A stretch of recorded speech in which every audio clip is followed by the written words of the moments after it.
Everyone is checked in. The first item on the agenda is approval of the previous minutes. Could we get a motion and a second, please?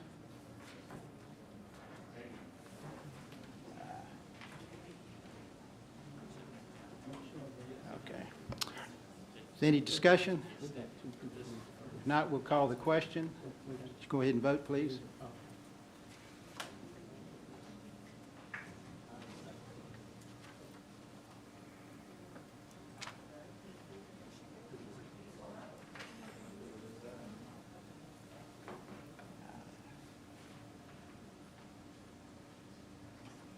We're waiting for a few members to check in.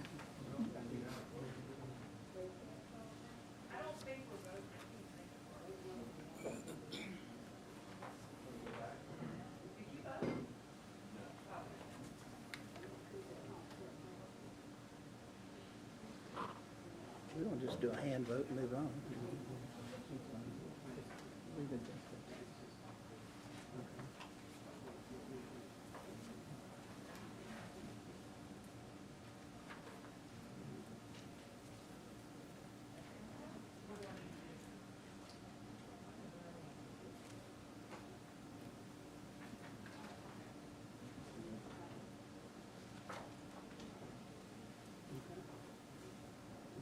We're still waiting. Not yet. I only got 4.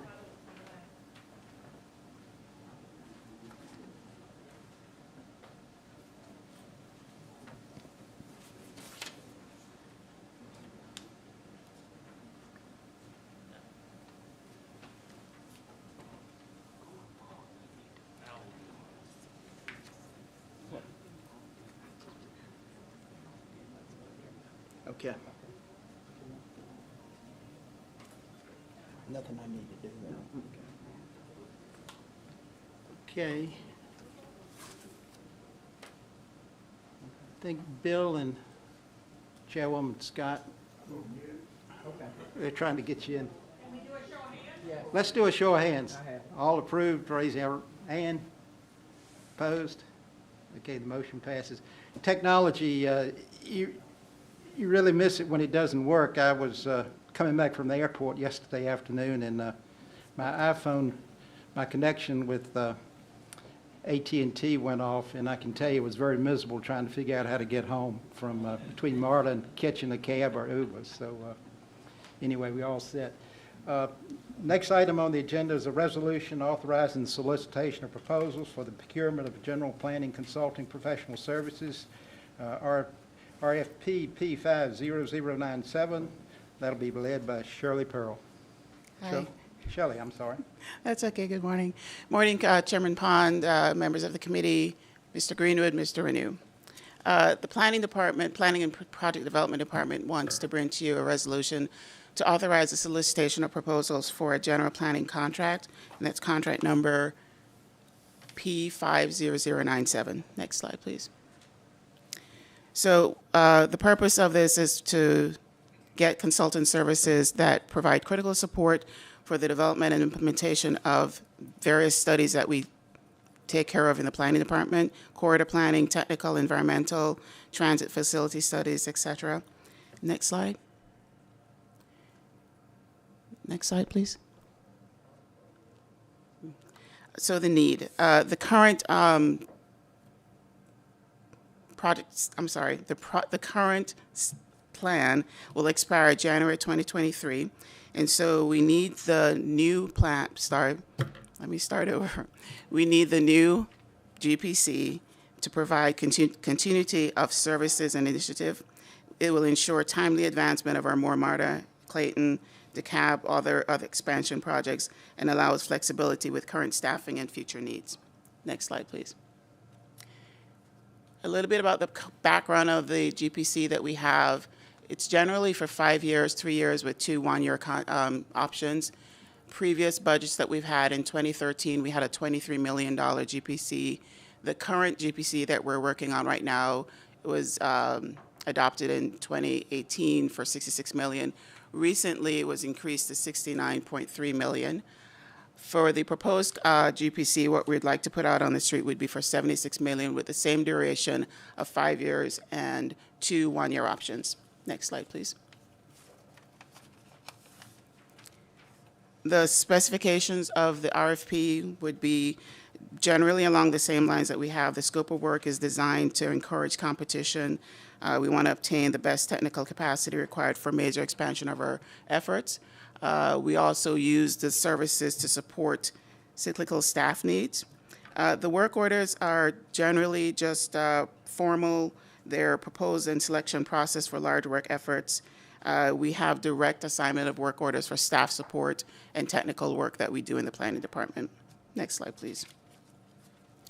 And again, for MARTA considerations, we look at the GPC as just a regular on-call, as-needed work orders that we issue to the consultants. There is no formal commitment of funds to anyone, no guarantee of work.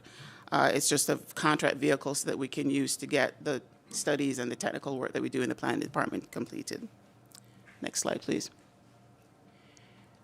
The priorities for MARTA, we have a 10-year capital improvement plan, and we have a few corridor projects that are, I guess, prioritized for us right now. The Clayton South Lake BRT, Beltline corridors, Clifton corridor, the I-285 BRT study, South Fulton, I-20. Those are just some of the examples of the more prioritized projects that we're working on in the planning department that with the new GPC, we can continue this work. And again, you know, the staff support that we also get from the consultants is to help with planning services requests and travel modeling and things like that. And the next slide, basically just asking for approval for the resolution. Thank you. Any questions?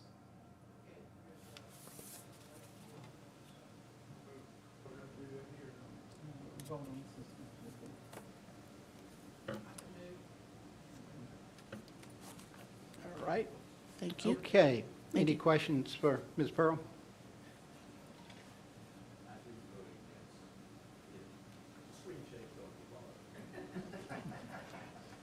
Okay, any other questions? I do have one. The last contract was, what was the limit on that? So the last one, the one that we're in right now, in 2018, we got it increased from 40 to 66, but in the last week or so, we've had a few more task orders that are new, and we just used the general manager's 5% contingency that is allowed, and so the contract stands at $69.3 million right now.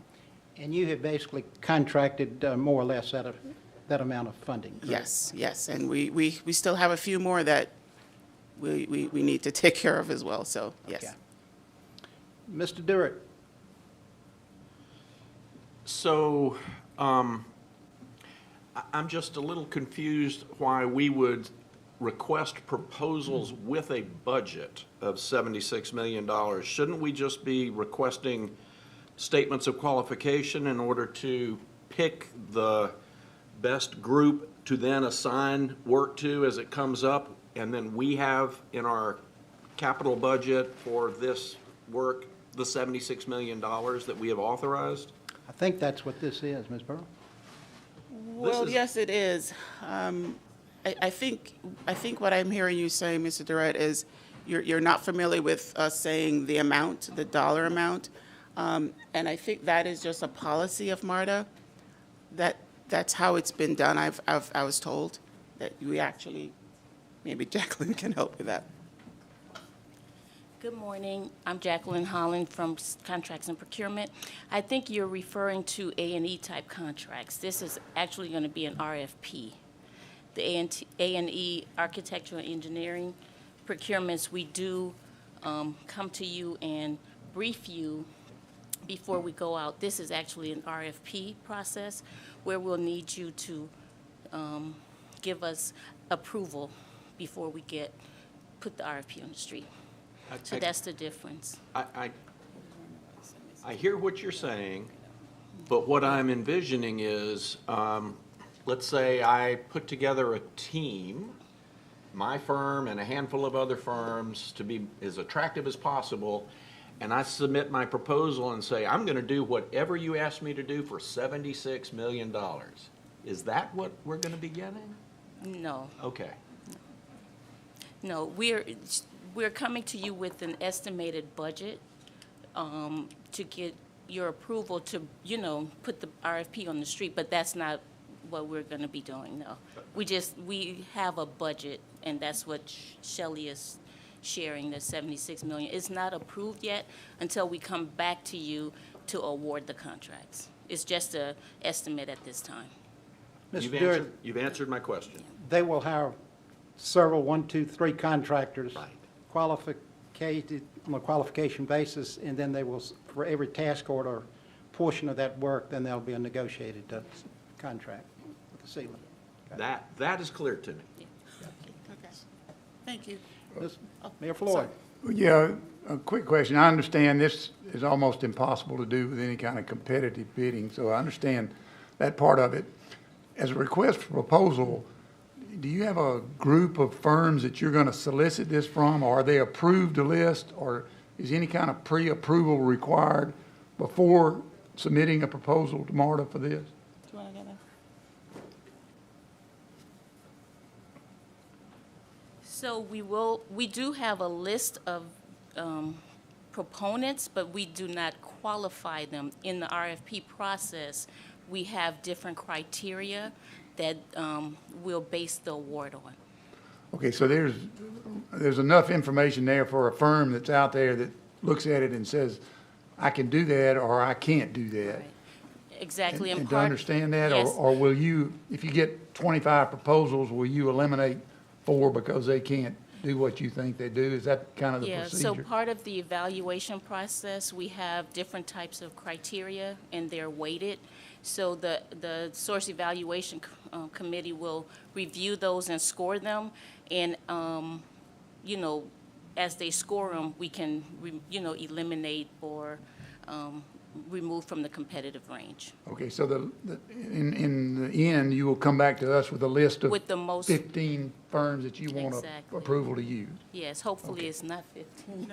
Thank you very much. Okay, thank you. And Mayor Floyd and I can- directors, just real quick, I'll just say that it's an open procurement, and the dollar amount is the maximum of the total work orders that could be issued.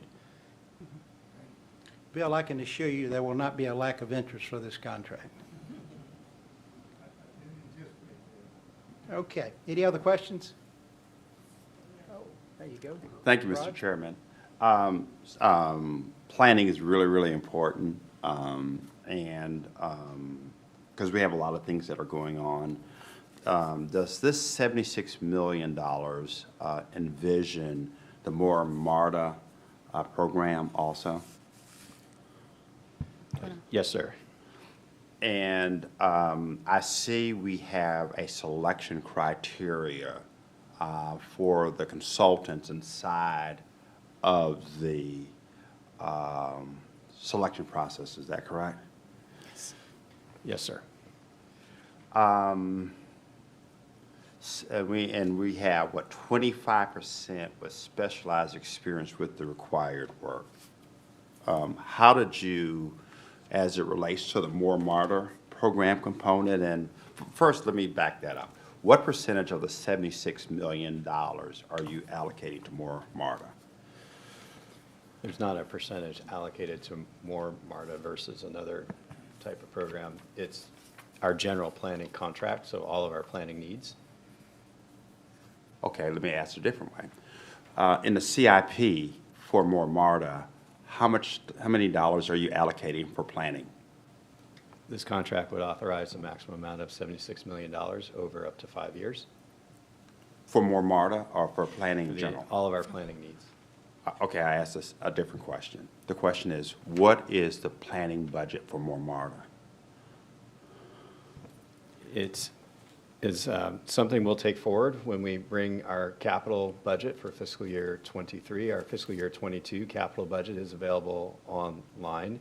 And so this existing contract, as Shelley mentioned, is up to $69 million over that 5-year period. And we base it on our needs. So it's not a guaranteed amount that we're going to expend on planning services. Okay, that's not the question I'm asking. maybe the general manager can help me, the interim general manager.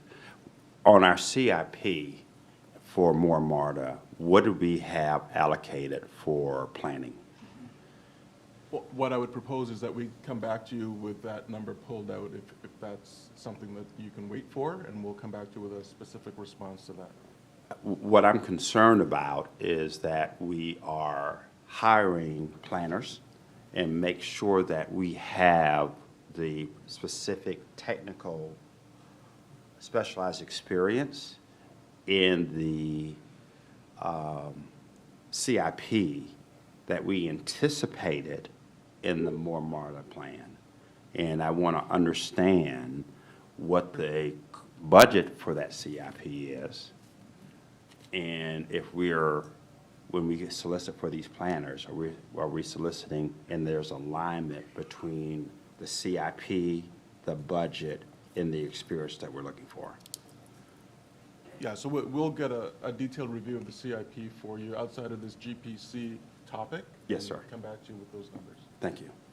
Mr. Mullis, let me clarify 2 points for you. Number one, when the staff develops the selection criteria for these particular contractors, it'll be very comprehensive to cover all of MARTA's planning needs, regardless of what kind of project it is.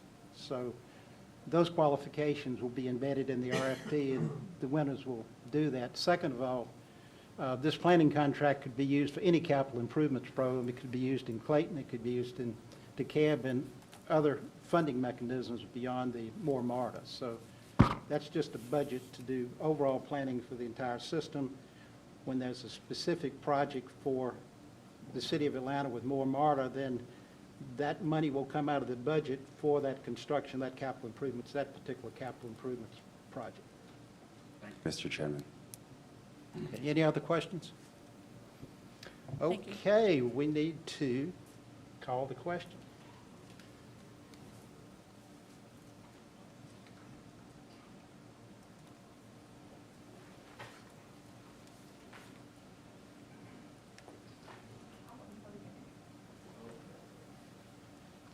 Okay.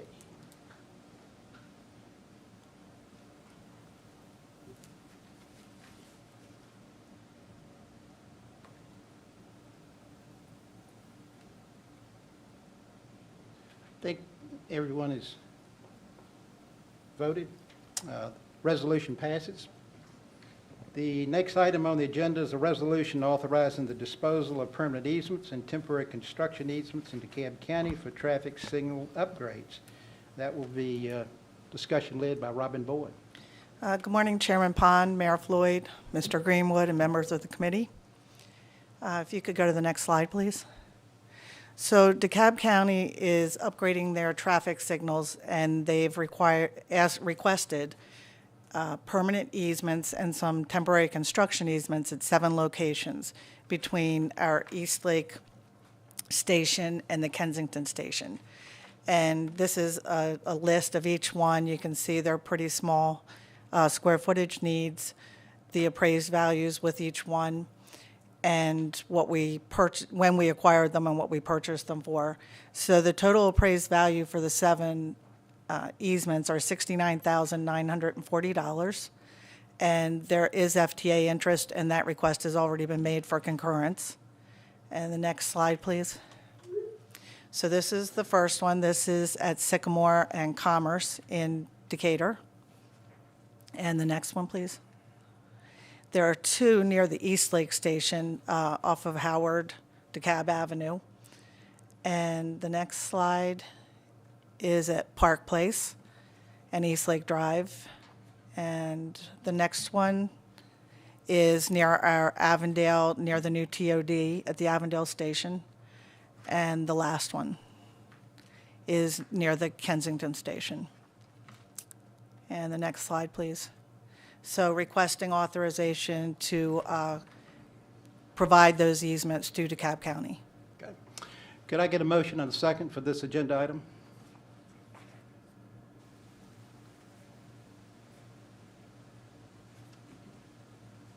Okay, we have a motion and a second.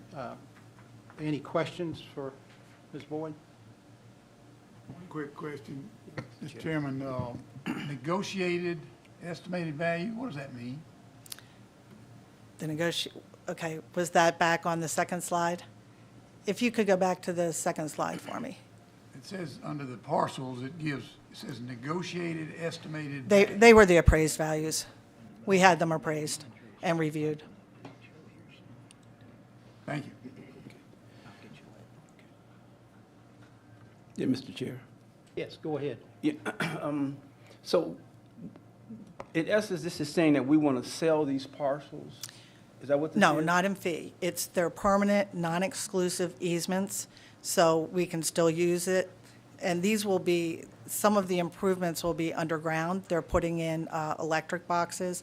So we could still, if somebody else needed an easement there, we could still sell another easement. We can still use it. It's not in fee. It's just a permanent easement.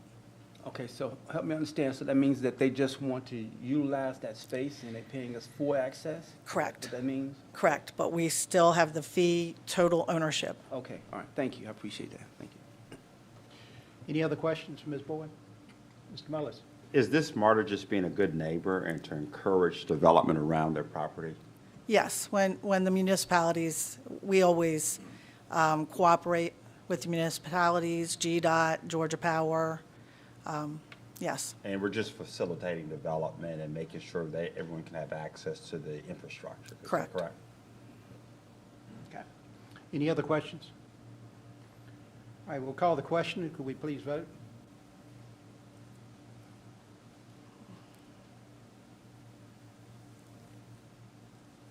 Okay, the motion passes. thank you. The next item on the agenda is a briefing for structural inspection engineering services. That'll be led by Larry Prescott, AGM for Design, Engineering, and Infrastructure. Larry? Morning, Chairman Pond, committee members, Mr. Greenwood, and gallery. Quick briefing today, structural inspection engineering services. Next slide, please. Current contract that we have now is coming to an end in this August, and the 5-year program with Volkert has been a very successful program supporting us. This is just we want to re-up this 5-year contract with the new structural inspection services. It's an overall on-call for what we need to do with our programs for the bridges, buildings, anything structural retaining walls that require a biannual, annual state or federal inspection services. Next slide. Scope-wise, there's one of our structures. You see most people with infrastructure like this, it's invisible to them. You don't see the inside of these. You can actually walk through this. I've walked through this structure. It's 5 foot tall. It's a hard walk. So I don't want to do this anymore, so we're hiring somebody to do this for us, essentially. So they'll provide us the non-destructive testing, the very high-tech stuff that our staff understands but does not have the equipment or the ability to do on a regular basis. So the structural condition assessments, reports, and any other on-call engineering services that we need out of them. Next slide, please.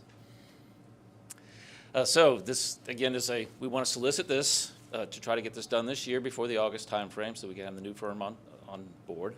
It's another 5-year program with 3-year base and 2 one-year options. The $600 per year is 5 years for a total of $3 million maximum program. We'll fund this project through our capital improvement program projects on an annual basis as needed. And then the diversity and inclusion is still working on the numbers here, but the current contract has a 30% requirement, and they have been meeting that. Next slide. I'll entertain any questions that you may have. Okay, this is not a board action This is a item, but are there any questions for Mr. Prescott? Hi, Larry. So help me understand what the criteria are for board approval of going out for proposals or whatever, and you doing it and coming back to us and saying, I need you to approve what we just did. This is a briefing because of the amount of services that we're requesting to let you know that we're going out to solicit. And when the solicitation comes out, you may have the opportunity or consultants may come to you and ask you what this is for. So this is a briefing to let you know what's coming forth, and you can refer back to me when you do get a question. Thank you. I'm sorry. I got a lot on my mind. Yes. You must be thinking about Buckhead out on the city highway.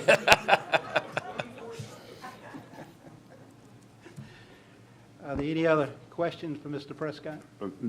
No questions. I just want to thank you, Mr. Prescott, for the work that you're doing, and this is really, really important to keep our system and the people who use our system and the surrounding community safe, so. 100% Thank you. agree. As a structural engineer, this is near and dear to my heart, so. Yeah, it's near and dear to my heart, too. Okay, anything else? Thank you, Larry. You don't go anywhere. You're next up. Next is a briefing for quick delivery projects by Larry Prescott again. All right, good morning once again. Next slide, please. So today, what I want to do is kind of give you a heads up on some accelerated efforts that we're doing with the program that we have going. What we've done is looked at our mid-year budgets, and the expenditures haven't been where we expected them to be, and we have some additional funding that we want to reallocate. And in doing so, we're going to advance several of these projects for construction, forward-facing updates that our constituents can see, and take care of some end-of-life stuff that we can advance rather quickly. Next slide, please. Starting off the parking lot paving program. We have a lot of our parking lots are original parking lots, 40 years old, and have reached end of life.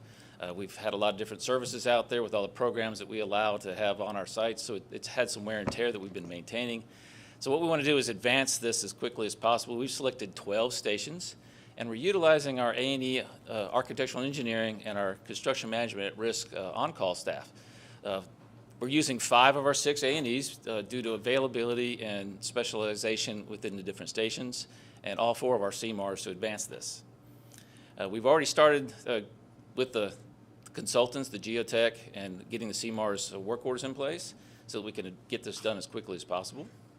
The scope is basically going out there and assessing, first and foremost, the geotech. They're going to do 50 to 60 different borings out there so that we do a full or partial depth replacement on these parking lots. We want them to last another 40-plus years, so we're going to do it right rather than just a quick and dirty overlay. While we're out there, we'll also upgrade, ADA parking, striping, and other access flow parameters out there. And then we're going to clean up all the infrastructure, the piping, the drainage for our sustainability program, as well as coordinating with the detention ponds where these facilities dump into. There's a parallel program going on to clean those up as we share those detention ponds with other agencies. Next slide, please. Here's a location, the 12 stations that are out there. They're spread out throughout the different north, south, east, west. And we kind of did this, again, to maybe give some overlap. We're doing a lot of staging of this construction so that we're not closing down an entire platform and taking advantage of the COVID-reduced services out there. So we will be coordinating with all the local jurisdictions as we do this. And it's going to be quick, so we're going to be out there right now already talking to people, preparing them for this. This request came from both not only internal facilities, but from our patrons, governmental partners, jurisdictions, as well as private groups reaching out to us. Next slide. So cost-wise, the geotech and the architectural engineering is going to cost about $1 million approximately per station. The construction will be about $10 million per site. So total cost is around $120, $130 million overall for doing this quickly, but it's well within our estimated budgets. Like I said, I've already started the construction or the work orders for this to get construction going. The best part of this with the CMAR is once we get the engineers on board, the CMAR's right behind them. So it's a overlapping, similar design build. They don't have to wait till the engineering documents are done. They can go out there and start the prep and get things going in an overlapped schedule. We expect to start as soon as possible, and their CMAR GMP, gross maximum price, sometime in March, April. And construction should take about 3 months, hopefully be completed by August. Next slide. The next one is the South Yard maintenance facility. We're doing a roof replacement. Some pictures that don't do justice of how bad this facility looks down there, but we have a roofing program that has been repairing it, but it's been piecemeal. With the new railcar vehicle facility, this is where they do the inspections and the housing of all the staff, where the cars are going to come in here and have their inspections done down there.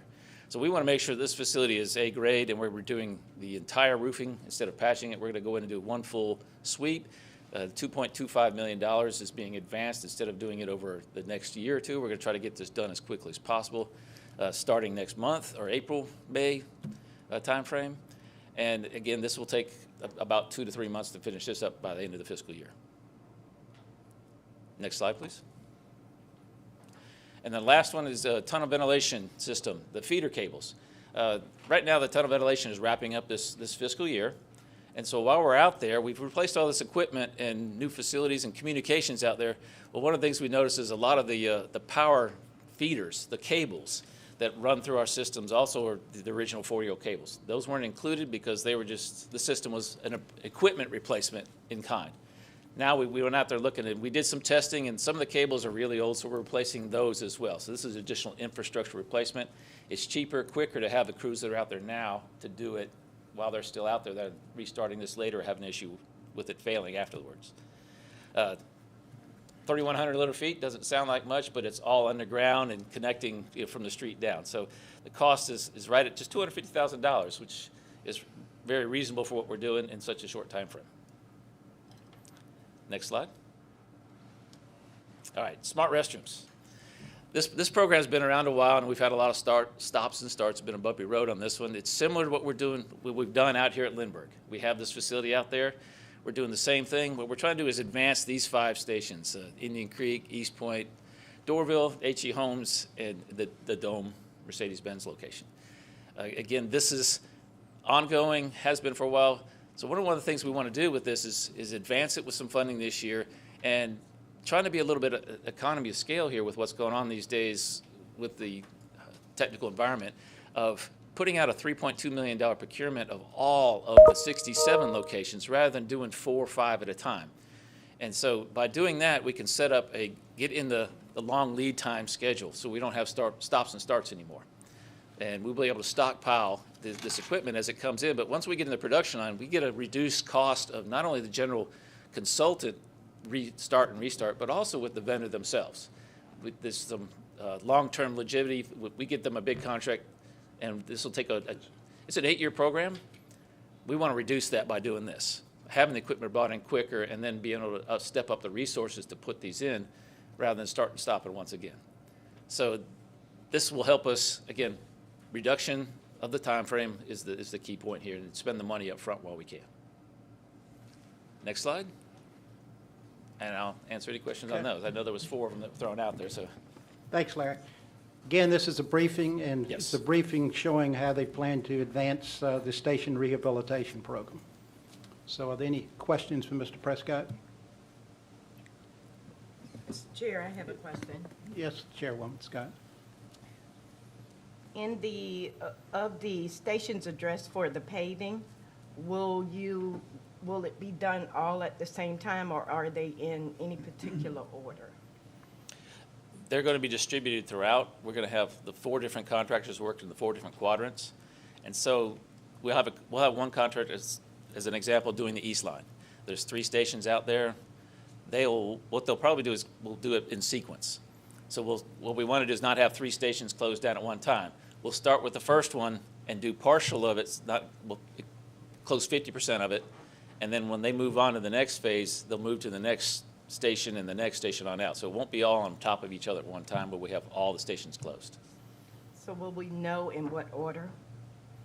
Once we get the contracts on board and the CMAR is brought in, it'll be based on efficiency and crew availability. So yes, we will once we have that in the next month or so. Thank you. That'll be part of our outreach. Once we get that going, established, we'll reach out to all the local jurisdictional people and let them know what's going on. And does that hold the same for the smart restrooms? Yes, ma'am. Thank you. Mr. Mullis? You know, building stuff is near and dear to my heart. I love building stuff. How many parking lots are you going to repave? Parking spaces. How many parking spaces are you looking at? Whew, that's a good number there. Usually we have around 600 per station. Per station. Is per general. It varies, of course, because not all stations have parking. Oakland City's a little smaller than the others. College Park has got more than 600. So an average is around 600 per station. And I know you have just a budget number there, and but on average, what are you budgeting per space? Ooh, per space. It's going to be around $500 per space. That's all? Ooh, that's a good price. Yes, it comes with the volume. Yeah, it's a super good price. Yes. I'm glad to see the smart restrooms. That's near and dear to my heart, and the folks that we represent in Atlanta. How can we expedite that? Because I believe you're correct. I believe that things are going to be more expensive tomorrow than they are today. And I think that the faster we can go with our procurement, the better it's going to be for our bank account. How can we expedite that? I think that's what this was all about to begin with, is the fact that the equipment is always the holdup.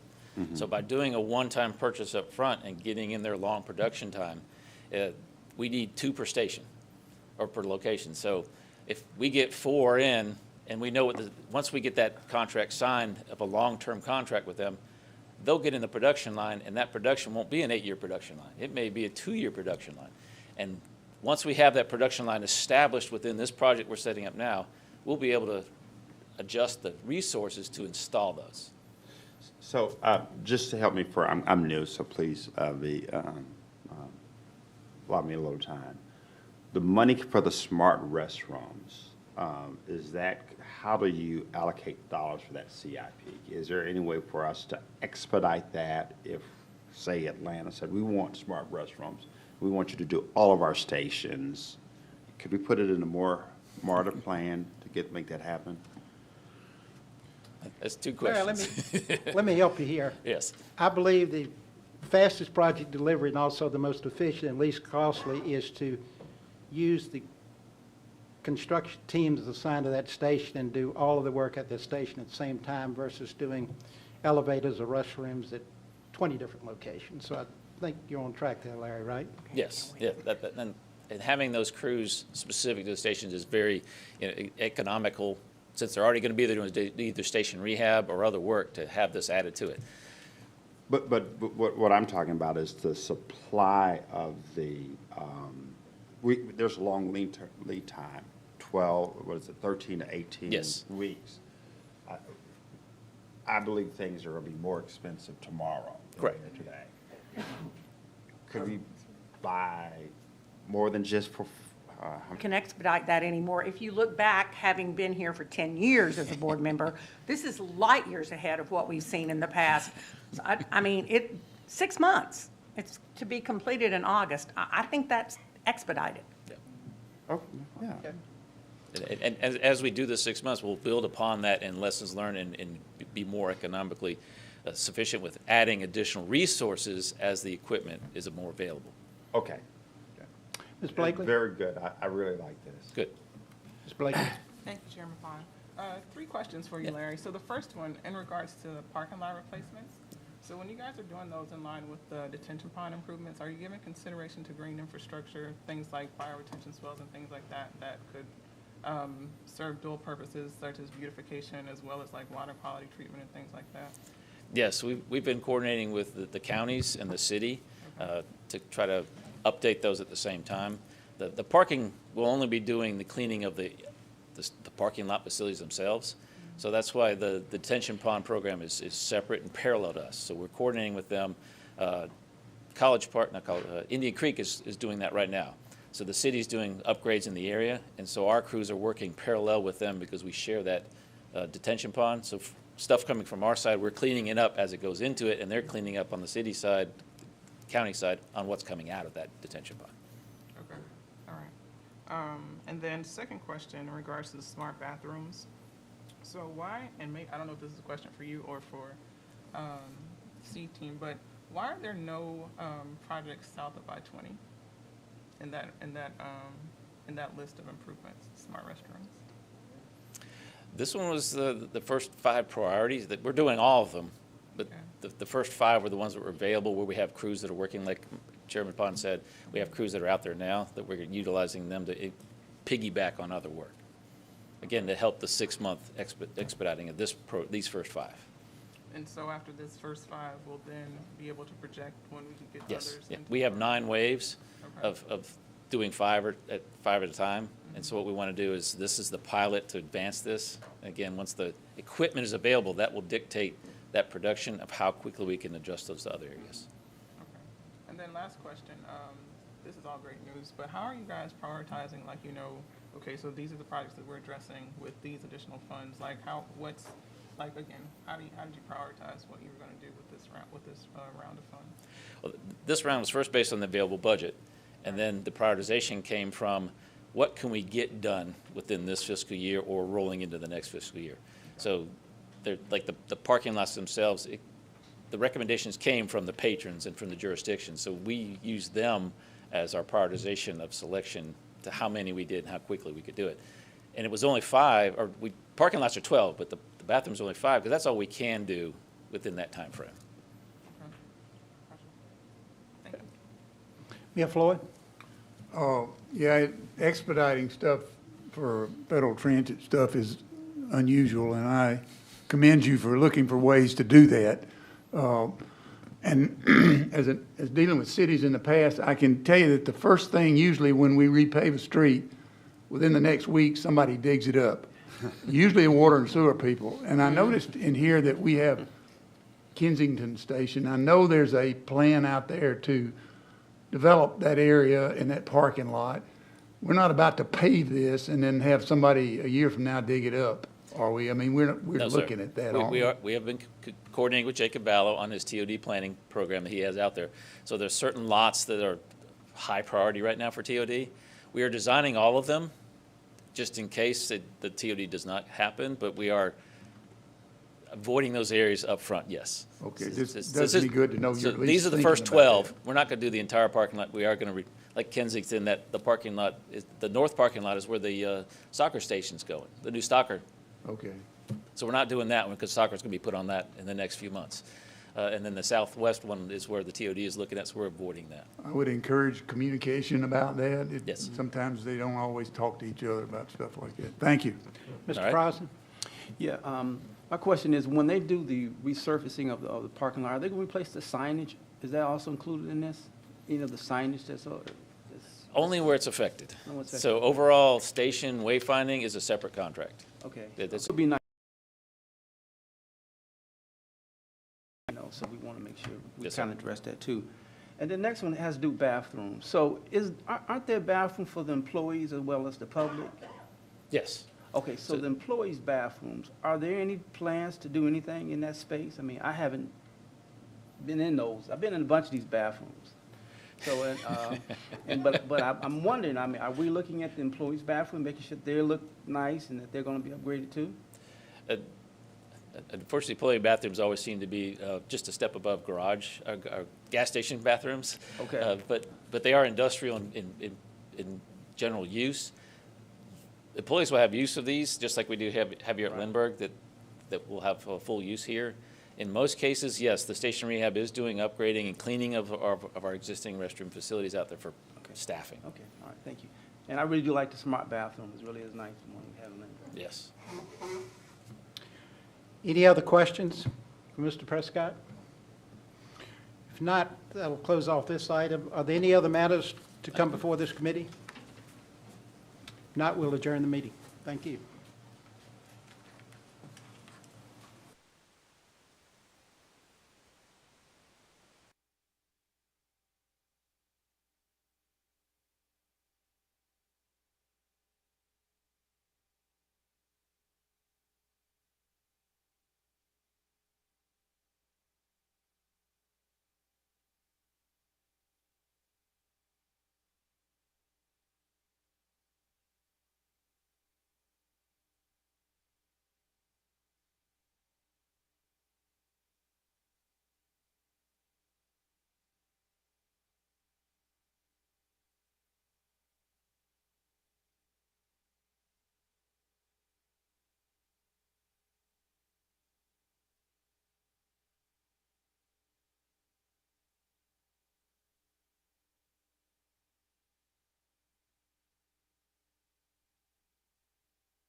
order. The first item on the agenda is the approval of the January 27th, 2022 Operations and Safety Committee meeting minutes. May I have get a motion for approval, please?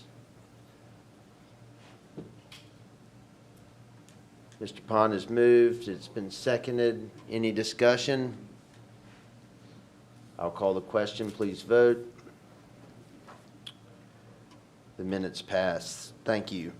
Agenda item number 2 is a resolution authorizing the award of a contract for the procurement of threat and vulnerability assessment, training, and exercise, RFP P47755. Lieutenant Chablis Salters with MPD. Welcome.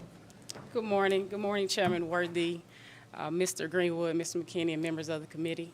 As stated, this is a resolution for the procurement of threat and vulnerability assessment, training, and exercise. Next slide. So why are we proposing this contract? Well, MARTA is overseen by the Georgia Department of Transportation and the Federal Transit Administration. What this means is that we have federal requirements that we must meet. 49 CFR Part 674 specifically references the State Safety Oversight Rule. This rule mandates that states oversee the safety and security of the transit system through a designated oversight agency through a program standard.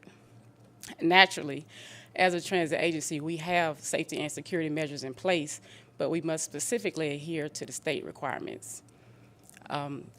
Failure to do so gives FTA the authority to pose financial penalties. And as we know, the FTA provides financial assistance to public transit agencies to operate, develop, maintain, and even improve the systems. So as grantees of that funding, we have a responsibility to adhere to the requirements. Now, historically, MARTA has used a consultant to handle these requirements because of the heavy workload and the complexity of it. So due to the gravity of everything and the necessity for a sustainment program, the TVA was approved in November of 2020 for solicitation. Next slide. So we look at the request for proposals process. It was released to the public June 21st of 2021. 9 proposals were received. The Source Evaluation Committee processed 9 proposals. The SEC entertained 3 virtual presentations on November the 8th. We evaluated the best and final offers, and the SEC submitted a recommendation for Tetra Tech November the 8th of 2021. Next slide. So what are the benefits? When you look at all of the things that the program requires, you'll know that we'll have subject matter experts, dedicated professionals. We'll have a team of people to develop and maintain our system security plan, to conduct our quarterly internal audits, review and update our emergency plans, conduct threat and vulnerability assessments for the authority and our new capital projects, develop and conduct full-scale, functional, and tabletop exercises for the authority, assist in the creation and implementation of security certification plans for our new projects, handle our corrective action items. We have on-site support for the emergency preparedness unit, our quarterly meetings to prepare for audits or briefings, and any other demands that GDA may have. Next slide. So in summary, our current contract ends in a few days, the end of this month on the 28th. 3 vendors were selected with 2 moving forward. The Source Evaluation Committee chose Tetra Tech unanimously because they were the lowest bidder, and they also scored the highest through all categories. The DBE goal of 8% was met. The contract will be a 4-year contract of $2.8 million with an option year of about $700,000. So I'm respectfully requesting to enter into a contract with Tetra Tech. Any questions? Thank you, Lieutenant. Can I get a motion on this resolution, please? It's been moved by Ms. Hardage. Can I get a second? Any discussions or questions for Lieutenant Salters? I worked on a contract back at the City of Atlanta for the Water Department for Homeland Security back in 2009, 2010. And it was a team which is now Atkins and Jacobs Engineering. is this contract infrastructure and policing, or if it's just primarily focused on infrastructure? It's anything that deals with security assessments for the authority. So if it is infrastructure, it's through our capital projects. We have to certify those and also conduct threat and vulnerability assessments. Okay. Is Tetra Tech big in that industry? Are they new to that industry? No, they've been doing it for about 20 years, and they've also worked with MARTA for about 12 years. 12, okay. Lieutenant, do we have to get approval from the DOT as this our vendor, or is it just having a vendor that meets their evolving demands? It's just having a vendor who meets the overall demands. Okay. Any other questions? Chair Scott? Yes. Does this also include the technology network for communication in case there is an issue where cell phones or calls are jammed? No, ma'am. Can we find that out? I know the MARTA Police partnered with. I think Chief Crayer is coming up, can answer that question. That's a separate contract. Great. Yes, ma'am. That's in the purview of our cybersecurity division of MARTA, Okay. not in the police department. Great. Thank you. Yes, ma'am. And Chief, can you talk about how your cell phones with MPD have a magic emergency? I wasn't going to tell anybody that. Now everybody's going to want it. I'm still waiting on you to put it on mine. Yeah, we're going to stand beside you when that happens. My wife gets mad at me because I'm standing around messing on my phone, and she's like, "How do you have service?" You know. And actually, that's the line I was talking about, asking about. AT&T has a service called FirstNet, and it's a priority for public safety officials, police, fire, EMS, that you can be a part of, and we are part of that network with the AT&T. So we have priority cell service and network service wherever we are. And that was what my question was, that we still have. And anytime we have FirstNet. natural disasters or any kind of emergency situation, they have satellite trucks that they can bring in to support the network, so we don't go down and are still able to communicate with everybody. Thank you. Yes, ma'am. Ms. Hardage? I just want to say I appreciate everything you're doing, but and I know you've done this, but you used to have a CLIA inspection, am I right? Am I saying the right thing? We still do. Where they came in, that's every 5 years? Yes, ma'am. We have And they do an assessment every year. Every year. But the official is every 5 years. Okay, and then we also do the SMS, which was the safety management system. So I'm assuming that this just ties into all those other plans, right? Absolutely. And Thank we also you. have a state certification. That's what I with wanted to hear. CLIA too. Yeah. Any other questions? Well, Lieutenant Salters, this was your first presentation. Thank you for coming. Great job. Can we go ahead and call the question?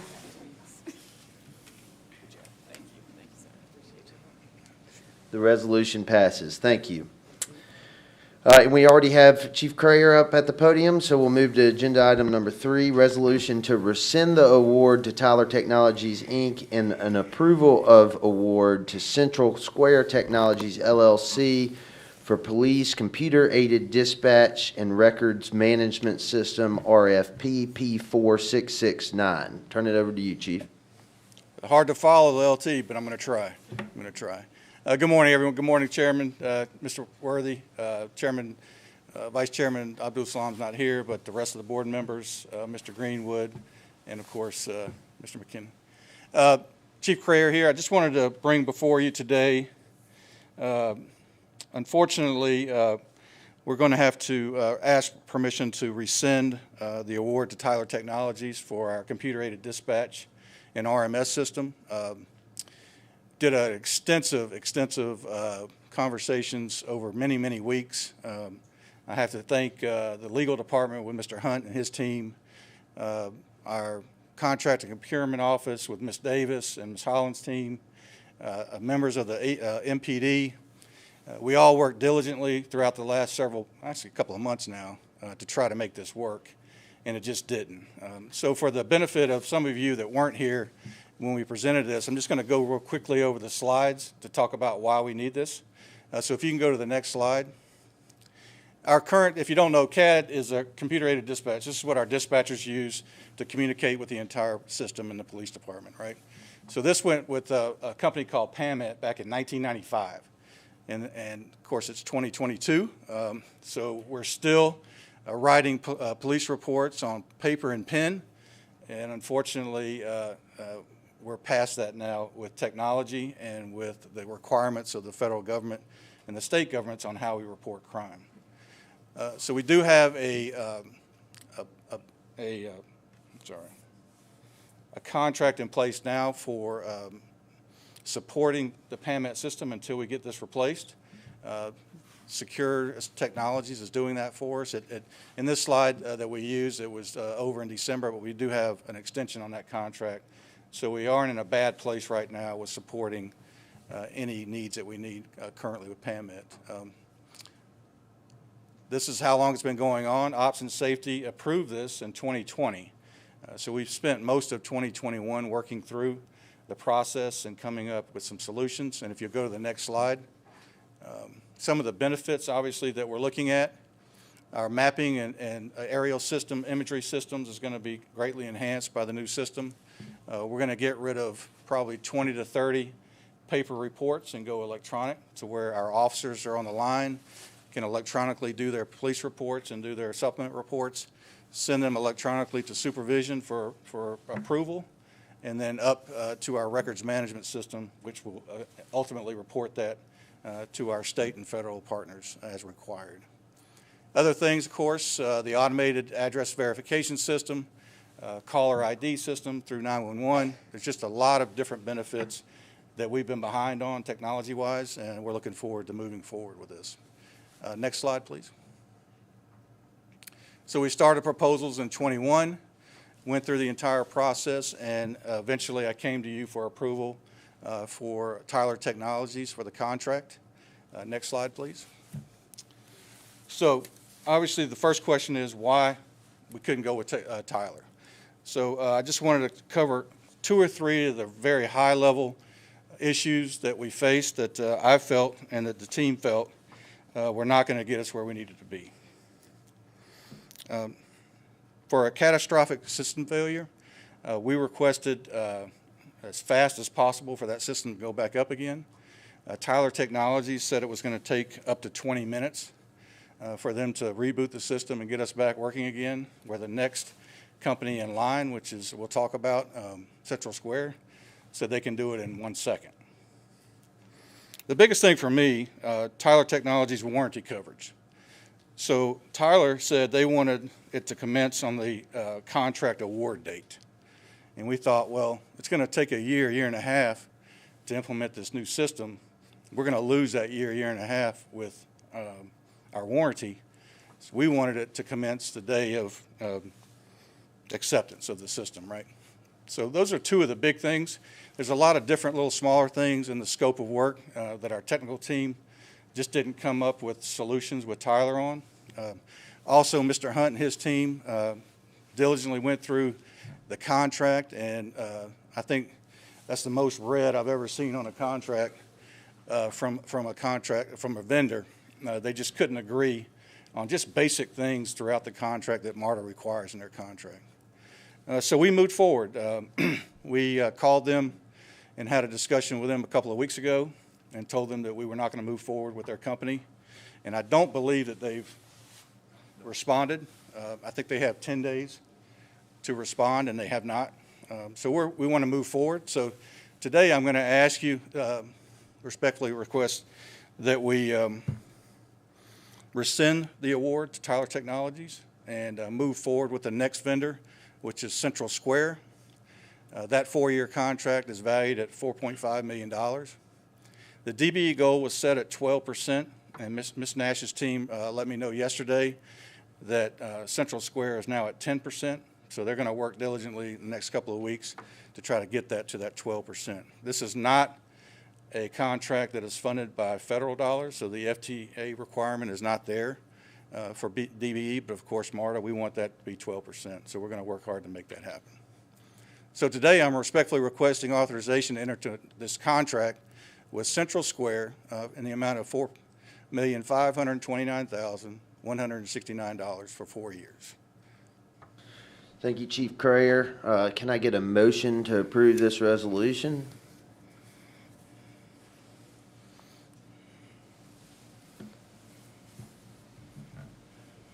It's been moved and seconded. Let's open it up to discussion. Chief, I have a few questions to start with. Sure. As I recall, going through this last year, our current CAD system was very clearly heavily, our big investment was back in '95 prepping for the Olympics, and we've been holding it together to the best of our ability since then.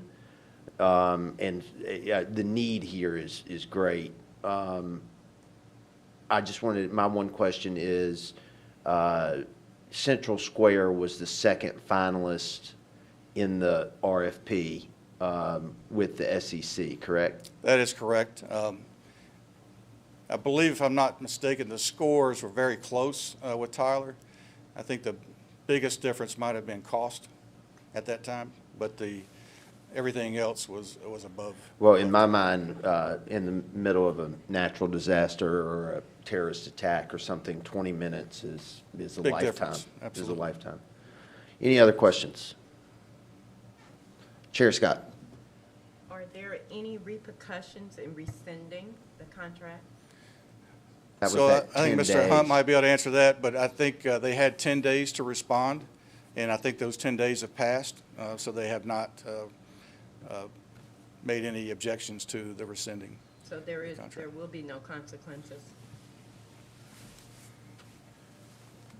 Hello, Jonathan Hunt, Legal Services. You can never, as a lawyer, I can never say never, because you can sue for anything or bring a claim for anything. However, as Chief Courier stated, we took the step of discussing this with them over Microsoft Teams over 10 days ago, and what we're speaking about with the 10 days is their ability to protest.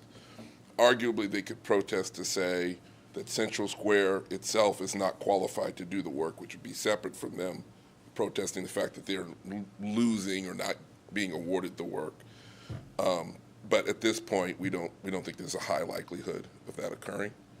But never say never. Thank you. Any other questions? Yes. Ms. Blakely?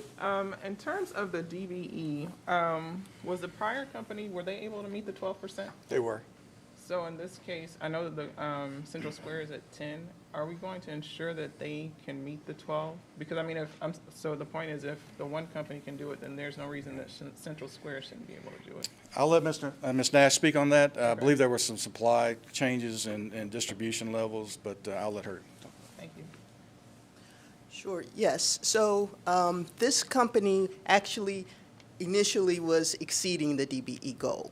And then they got information yesterday from the DBE company, Packet X is the name of the company, a South Carolina company, that some of the equipment and the DBE performance here is based on equipment. They're supplying equipment to Central Square.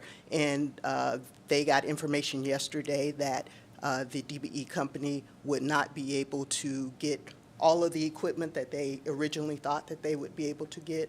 And based on that, it dropped the percentage down. Actually, they were expecting to make 32%, so well exceed the actual DBE goal, but it dropped it down to 10%. So that just happened yesterday. So they are now looking at another company to try to make up, at least to get to the 12%. And hopefully more. So the other company was essentially like 2/3 of the DBE goal, if it went from 30 down to like 10 essentially? Yes. Wow. Yes. Ms. Nash, I think I speak for everybody on the board how important DBE goals are to all of us.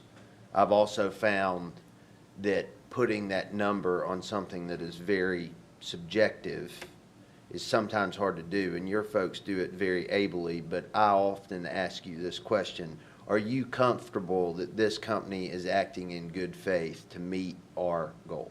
Yes, I am. They actually were really excited about exceeding the goal and didn't find the information out until yesterday that the DBE, that they had the commitment from just didn't, it was a supply issue, wouldn't be able to get all that. We're dealing with that in every aspect of our life. Yes. I understand that. Mr. Pond? I'd just like to real quickly compliment you for making this change. I know you get into these contracts, and it was very obvious that the new firm was much better suited to execute, and I would just challenge us to do that in the future instead of taking the easy way out. It goes to show you the hard work that the SEC did, not just the police officers that were involved, Ms. Jacobs and her team over at the PCC Center, Ms. Holland's team, Ms. Davis, her team.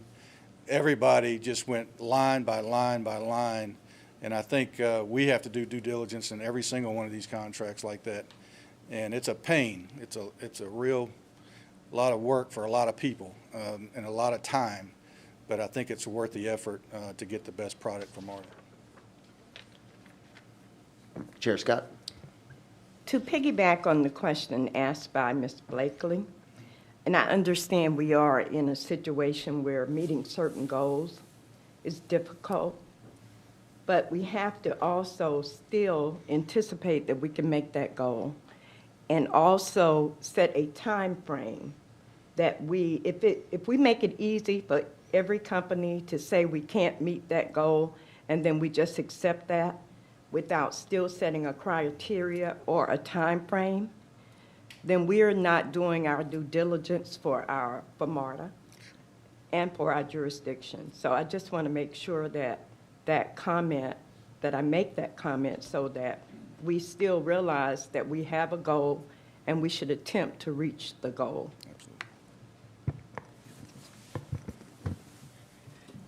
Thank you, Madam Chair. Yes, we are actually on a timetable with them. Like I said, we just found out yesterday afternoon and obviously didn't want to pull this or delay this any, but we asked them to get something to us by Monday. Thank you. Any other questions, comments? I'll call the question. Please vote.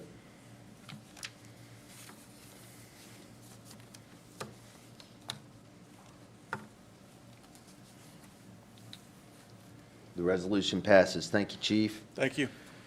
Agenda item number 4 is a resolution authorizing the award of a single source contract for the procurement of brake system overhaul and repairs for the Atlanta Streetcar, RFP P49950. Mr. Graham, Light Rail Superintendent, welcome. Good morning. Excuse me. Good morning, Chairman Worthy, Mr. Greenwood, Mr. McKinney, and members of the Operations Safety Committee. My name is Lawrence Graham, and I am over the Light Rail as its General Superintendent. May I direct your attention to the agenda item number 4, requesting a resolution authorizing the award of a single source contract for the procurement of a brake system overhaul and repairs for the Atlanta Streetcar, RFP P49950. Before I proceed with the presentation, I would like to provide a brief recap of when the Streetcar merged with MARTA. In July of 2018, MARTA took over the operations and maintenance of the Atlanta Streetcar from the City of Atlanta. We currently have 4 streetcars and 2 provide revenue service every day from about 8:15 a.m. to about 11:30 p.m. We have seen our ups and downs with ridership, especially during this pandemic, but with the cases going down and more events happening downtown, the ridership is steadily going back up. We are currently also forming partnerships and relationships with the City of Atlanta and different stakeholders just to make sure that the service is more reliable and safe for the public. Next slide, please. So what we'll talk about today, an overview, is the contract information, the scope of work of the contract, some major components of the different overhaul items, and finally the recommendation. Next slide, please. So a little bit about the contract information. The vendor that we want to go with is Kenor Brake Company. They are the original equipment manufacturer, and with research that we've done, we've found that other authorities with Siemens S70 light rail vehicles, providing the overhaul service, overhauls of the brake system, we found that they were awarded the contract to provide that service. Kenora was, and some authorities that had that service provided to was Hampton Roads Transit, where I previously came from, CATS in Charlotte, Houston Metro Rail, and Minneapolis Metro. And with that said, it is a single source, and also there is no DBE goal just because of being a single source and also being the original equipment manufacturer. The total amount will be $858,687.00. The funding source will be local capital. This is a one-year contract with no options. Next slide, please. So dealing with the scope of work, Kenora will be providing technical and overhaul services for our 4 Atlanta streetcar vehicles. Excuse me, they will be overhauling 4 train sets of the brake units, and we'll go more into detail of some of the major components in the next slide. We will be supplying 1 train set of float of new brake units just to have to minimize the impact of revenue service. What that means, we'll receive a float right off bat. We'll do a streetcar, replace all the components, and then we'll send the components from that streetcar back to Kenora, and they'll overhaul that, and then they'll keep sending until we complete the fleet. At the end of the overhaul, we will have a float of major components of brake units. So if ever we need to replace any components during revenue service, we'll have that inventory. So that's definitely a good thing. Kenora will be providing labor, and they will perform removal and installation of brake units in Atlanta at our streetcar facility. They will have assistance from our light rail maintenance team. It includes a round trip of shipment of brake units to KBC, which is in Westminster, Maryland. The turnaround time for each overhaul is 8 to 10 weeks, and the warranty is 12 months. Next slide, please. So here, these are just some of the major components of the overhaul. The first bullet, electrohydraulic units, that is on your bottom left, and you have 3 on each streetcar. You have 2 on each side of each streetcar for the power trucks, and you have 1 on the roof for the center truck. And these basically provide assistance with braking of the streetcar and also leveling of the streetcar. The brake calipers, we have power and center truck calipers, and those, the power calipers are on your top right, and the center truck calipers on your bottom right, and these, of course, help with braking of the streetcar. And lastly, the track brakes are on your top left, and these are magnetized to the track themselves. These can be used for emergency stops and also manual, where the operator pushes a button in their cab area whenever they need assistance, with minor sliding events or need traction of some sort. Next slide, please. With that, I humbly request the approval and resolution authorizing the award of a single source contract for procurement of brake system overhauls and repairs for Atlanta Streetcar RFPP P49950 in the amount of $858,687.00. Back to you, Chairman Worthy. Thank you, Mr. Graham. Can I get a motion and a second on this resolution from committee members, please? Okay, it's been moved and seconded. I have a few questions to start with, Mr. Graham. I understand that the warranty is 12 months. How long is the life of the brakes once they're overhauled? I'm assuming, I think the streetcar's been on operation for, what, 6 years now? And Yes. so this is the first time we've had to do it. So Correct. is it safe to assume that the safe lifetime of these brakes are approximately 6 years? Yes, between 5 to 7 years. It was originally 13 and a half to about 14 and a half years, or 270,000 miles. But with our streetcar, that didn't make sense to Kenora. So they gave us the time from 5 to 7 years, time-based, just because of how many times we take breaks around the alignment, going downhill, uphill, everything like that. So. And I imagine the elevation of our city actually has some bearing on that? Correct, yes. Okay. Ms. Hardage? Thank you, and I appreciate what you're doing. I just know that as I've toured the facilities over the years, we do so much in-house. Right. Is this anything we ever want to take on in-house, or is this something that, I know right now today we have to outsource it, but I know that MARTA actually sets a standard for some of the in-house work that we do, so I just wanted to ask that question. I think with this being very specific and done by the original equipment manufacturer, I think we are able to do that, long-term into the future once we get a new facility, bigger facility, because if it was to be done right now, it wouldn't really fit in our facility as of right now. But this can be taken in-house at a later date, most definitely. Thank you, Ms. Hartage. Mr. Durrett. Thank you for your presentation. Colleague, this is probably best directed to you. I'm not alone in my feelings about this streetcar and, the value that it provides to the public. And so I recall several years ago, we were trying to come up with things that we might be able to do to allow it to perform more effectively and efficiently than it does today. And one of those things was the idea of one-way pairing Auburn and Edgewood.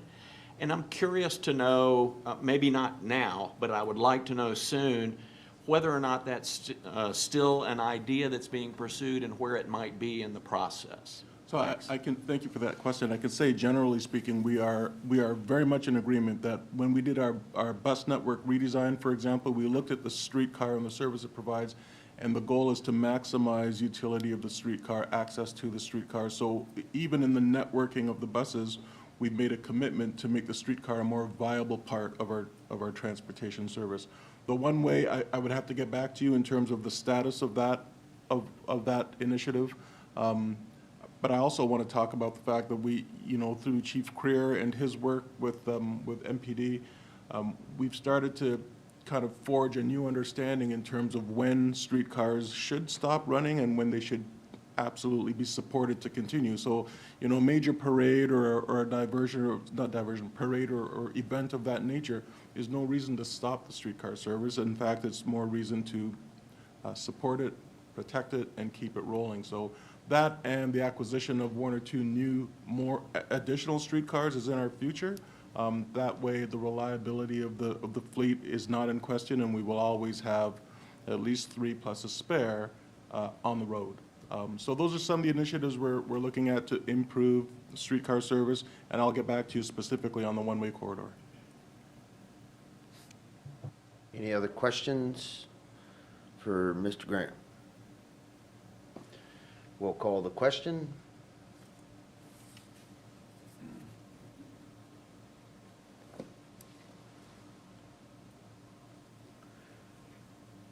The resolution passes. Thank you, Mr. Graham. Thank you.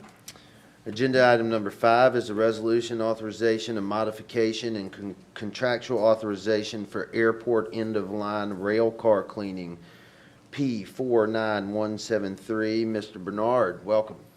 Thank you. Good morning, Chairman Worthy, Mr. Greenwood, Mr. McKinney, and members of the Operations and Safety Committee.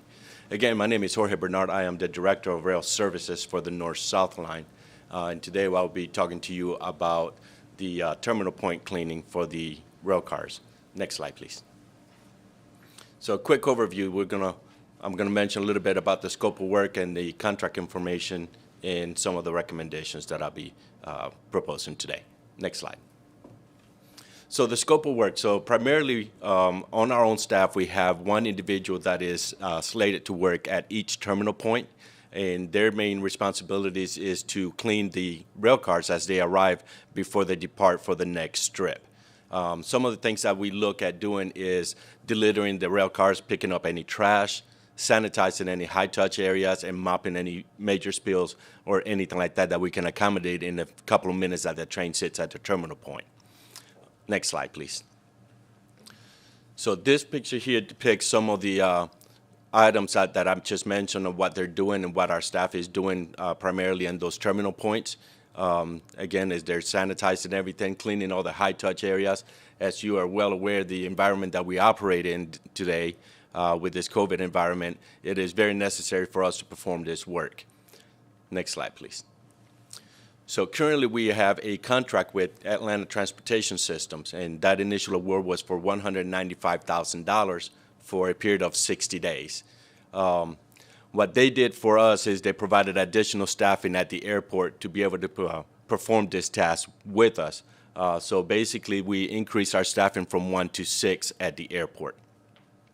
What we're asking in this particular point is we want to expand on that a little bit.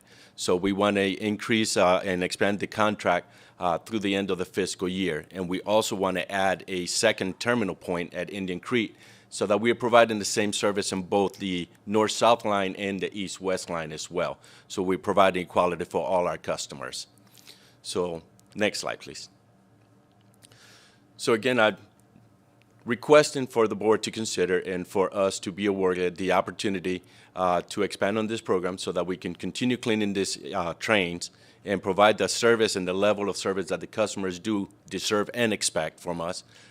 So that would become to an additional funding of $564,480, and this will be for the duration of the fiscal year, so to get us through the end of June to be able to provide this service for our customers. Next slide, please. And with that said, I do thank you for your time, and I turn it over to you, Chairman Worthy.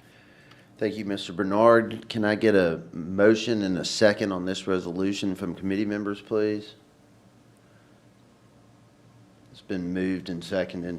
Mr. Bernard, obviously, this is a lot of manpower, and I understand that a lot of cleaning will always require manpower, you know, as sweeping, vacuuming, wiping down things. But in this COVID environment, and I'm looking at it strictly through the lens of a hospital setting in my day job, but are y'all able to use any of the place it and leave it, you know, technologies or chemicals to disinfect rail cars, to minimize the manpower required, or does that not really translate into the transit arena? It's a very difficult situation, and we do try to use as many chemicals as we can that would alleviate the need for staffing or decrease the staffing aspect of it.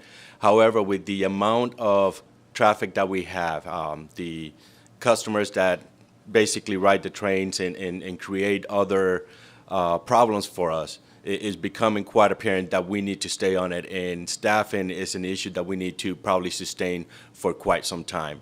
There is a necessity for us to clean not only wet spills, but other type of spills from individuals that are not being very, how should I put this? Respectful of our property and of our transit system. So for that purpose, there's always going to be a need, and I don't think we can take away from the need of the personnel aspect of it. Mayor Floyd. Clarification, please. In here, you talk about it's a 5-month extension. You also mentioned it runs through the end of fiscal year 2022 in one place and 2023 in another place. So I'm curious as to when it actually, March 17th is the date the current one ends. Is it 5 months from that date? Or? It's through the end of fiscal year 2022, and I'll have to look at that because I didn't realize I had put 2023 in there. You know, it's entirely possible I read that wrong. But no, 2023. So, but anyway, so it ends. That's June, right? Correct. Okay, so it runs through the end of June. So it's really not a 5-month extension, is it? Well, it was included in this month because we're trying to get this thing done prior to this meeting. February. Okay, I got you. Thank you very much. You're welcome. Thank you. Any other questions for Mr. Bernard? All right, let's call the question and vote, please.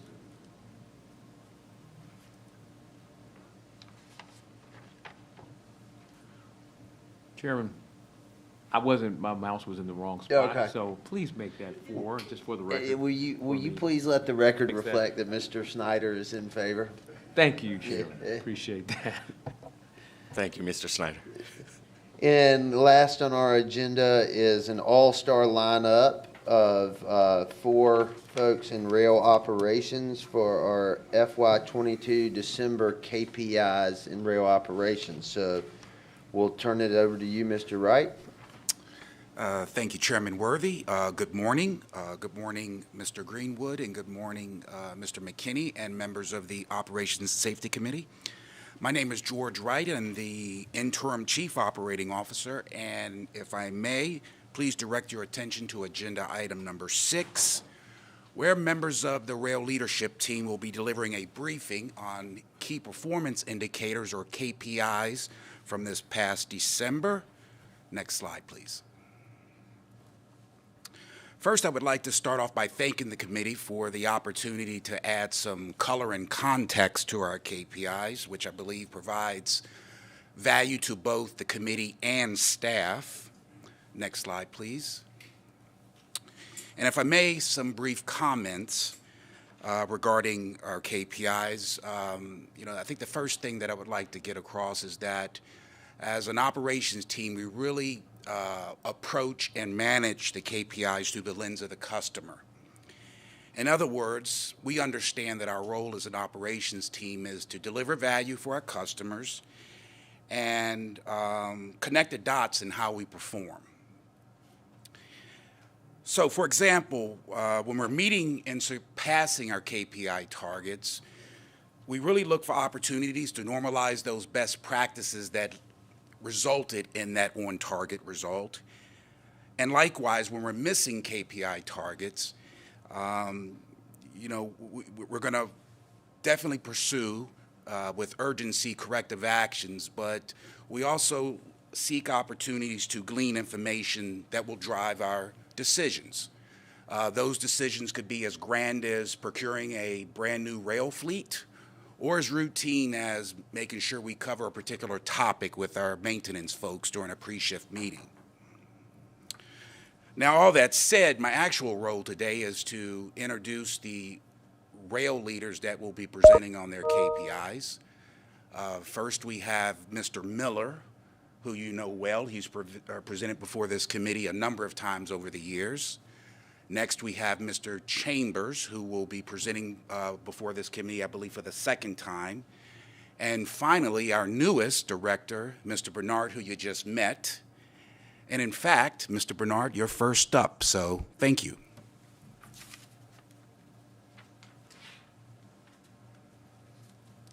Thank you, Mr. Wright, and good morning once again. Jorge Bernard, Director of Rail Services for the North-South Line. And today I'd like to talk to you about 3 important key performance indicators for us in the rail services side. Next slide, please. So the first KPI that I want to talk to you about is on-time performance. On-time performance measures how closely service runs to the schedule. Departures from the origin and arrivals to the destination are considered to be on time when the trains depart or arrive no more than 5 minutes after their scheduled time. So as you can see in this particular slide, it depicts what our goal is of 95% for our service. And in this particular slide, you'll see the numbers for December, where we perform at 96.82%. And that's combined for both the north-south and the east-west line. Okay.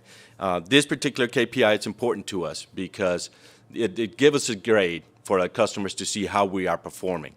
Okay. And we take this information and we analyze it basically on a daily basis and on a monthly basis. So every morning, just to give you a little bit of background on this particular KPI, every morning we hold a conference call with all the stakeholders and all the departments that participate in providing service for our customers. And in that meeting, we discuss what interruptions we faced the previous day. We look at all that information, all the data, and what happened, what transpired for us to either come short or meet that goal. And then we look at that information. We provide information not only to our team, but to all the stakeholders as well. And we look at it and we make recommendations as to what we can do to improve and continue to provide that high-level service for our customers. Not only do we do that, but we also take that information, and if we see something that is trending, then we may use that information to make recommendations for our annual recertification. So it gives us an opportunity to improve. Next slide, please. This next KPI is called the mean distance between service interruptions. And the mean distance between service interruption, or MDBSI, measures the distance in train miles between lost or delayed trips. So this takes in consideration everything that takes place in our system. not necessarily the incident that caused the interruption, but all the trains that were affected because of that incident as well. So this is very important because it lets us know how the customers are feeling the impact to the service that we are providing. As you can see in this particular slide, our goal is 475 miles between service interruptions. And our performance for December was at 490. So obviously, the higher the number here, the better we are performing. And again, this particular KPI gives the customers another grade of how we are performing. So we always want to try to minimize, even when we have an incident that occurs, whether it's a medical emergency or anything that takes place in our system, we want to find ways to minimize that by getting the system back on track and getting it back on time as quickly as possible so that we can increase this particular KPI. Next slide, please. This next and last KPI that I want to talk about is about customer complaints. Now, this is very important, and it's a very good tool for us because it gives us direct feedback from our customers, okay? And the customer complaints is measured by the number of complaints that we receive per every 100,000 boardings, okay? And obviously, this one is reversed to the other KPIs, where the lower the number, the better we are performing. Our goal is to have no more than one complaint per every 100,000 customers that are boarding our trains. And our actual number for December was 0.24. So that is a great number. So this, like I said, this KPI is very important because it gives us direct feedback. Now, every time we get a complaint, we do look at it, we do investigate it, we try to find out what happened, and we provide feedback to our customers. So it's a two-way communication. Not only do we hear what they have to say and how we are performing, but we also provide feedback to let them know that we are listening to them, we care about what they're saying, and their information is important enough for us to be able to return their call or email. Next slide, please. So again, those are the three major KPIs that we monitor very closely, and we look at this pretty much on a daily and monthly basis for us. And there again, the on-time performance, the mean distance between service interruptions, and the customer complaints per every 100,000 boardings. With that said, I'd like to introduce to you Mr. Douglas Miller, who is the Director of our car maintenance.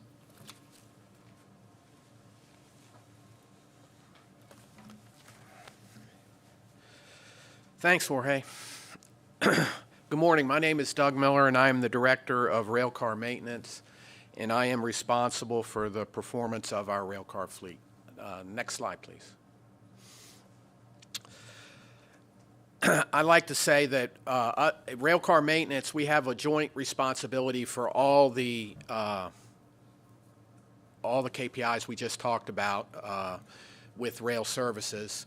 But most particularly, we're responsible for the mean distance between failures on our fleet, which is the KPI we're looking at now. And what this KPI is the mean distance between failures. And a failure in this instance is defined as it did not complete its scheduled trip or make the next scheduled trip due to mechanical failures. This doesn't count, customer service incidents, medical incidents, police incidents, or anything like that. This is strictly the, train failures. And this is as it's reported to the National Transit Database. So these are often referred to as NTD failures. You'll hear that term. So as you can see, so far this year, we are below our goal, but we are trending better than last year and, and improving. We've had many challenges like everyone over the last couple years with COVID, and then we have an aging fleet. The fleet is over 30 years old with many cars over 40 years old, and our mission is to keep the fleet running as best as possible until our new cars arrive. Next slide, please. To that end, we have a comprehensive, data-driven, reliability-centered maintenance program.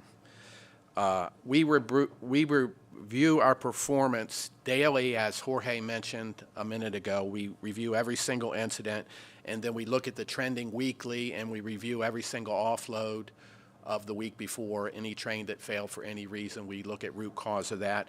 And then monthly, we do a comprehensive deep dive into our subsystem performance, and we track trends month to month, year to year, and things like that.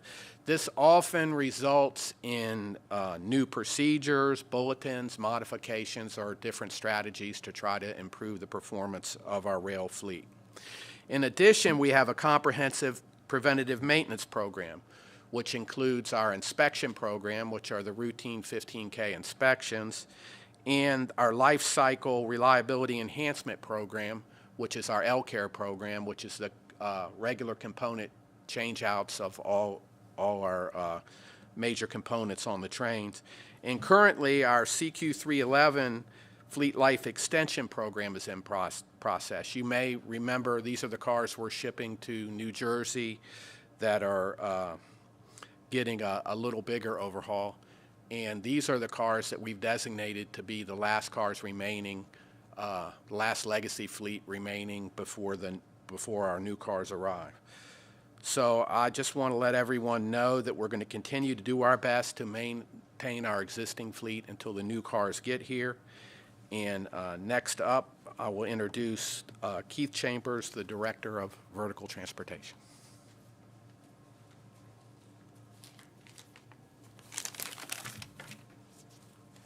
Thank you, Doug. Vertical transportation equipment KPIs for availability is defined as a measurement, a percentage of availability of equipment, vertical transportation equipment during revenue hours. This next slide, please. This shows the variance and the targets monthly and year to date. Next slide, please. This graph shows the availabilities of escalators, the 150 escalators at MARTA. And the availability is broken down into two parts as planned and unplanned. Planned would be maintenance, repairs, things that we can control, things that we can schedule based on availability and patron usage. Unplanned would be power outages, breakages, equipment failures beyond our control that that would associate to adding to this the outages. It also includes entrapments, which we have in the last year and a half. We have included other business units such as police communications, MPD, station services, facilities, and customer service, where we actually follow up with the people that are stuck in the elevators to see to apologize for their inconvenience, and we also see if there's anything that we can do to improve with the communication with those individuals. Next slide, please.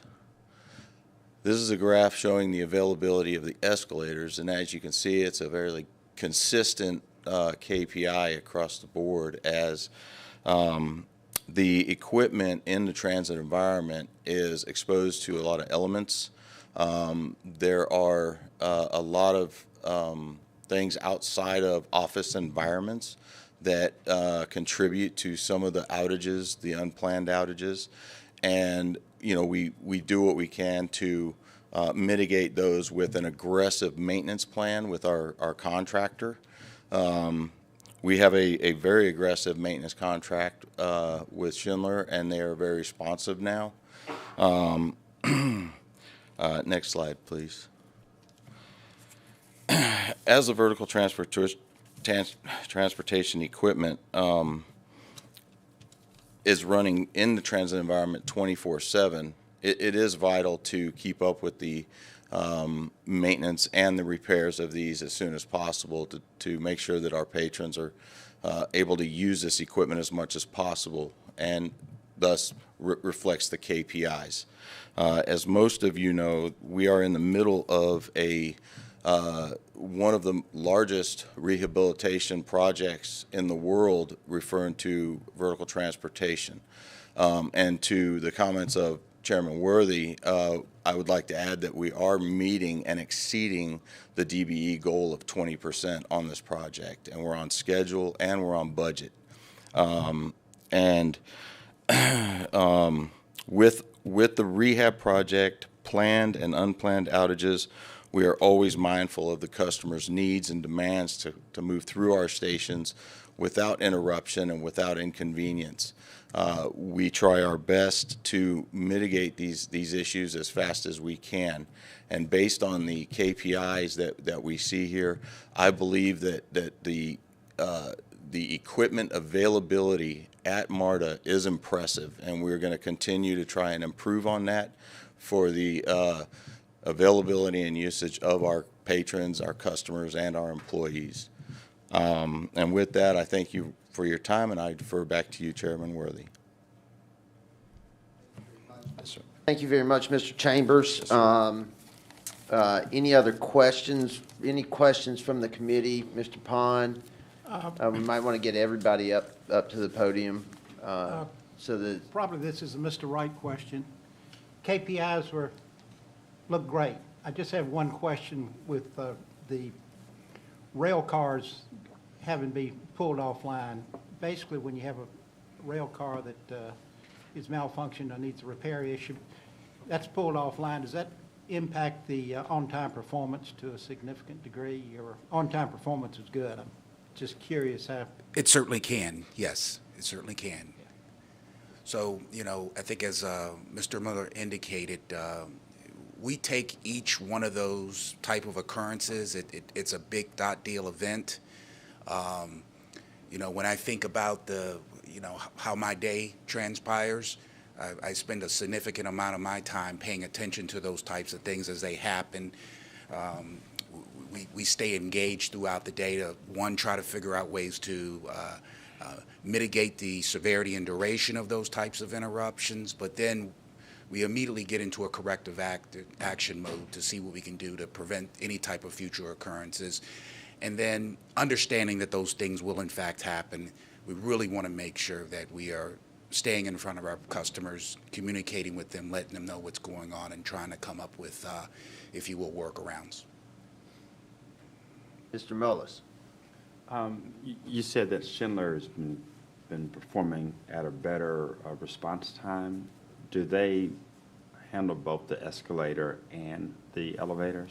Yes, sir, they do. They handle all of our vertical transportation needs, elevators, escalators. We have a few material lifts at a couple of the bus facilities, and entrapments, everything referring to the vertical transportation. They are supportive, and it's covered entirely in their contract.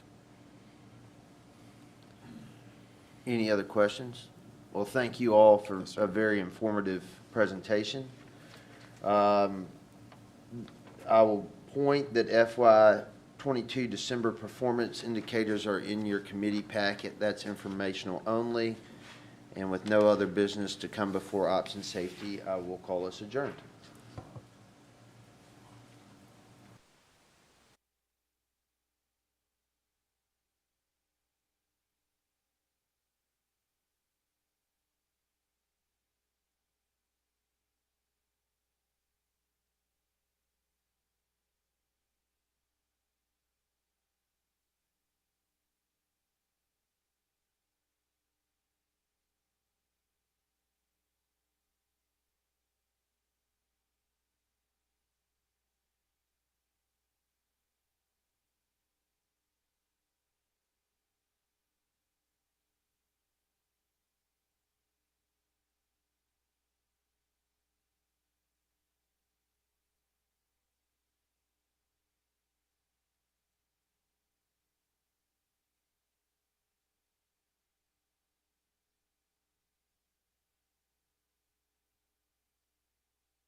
All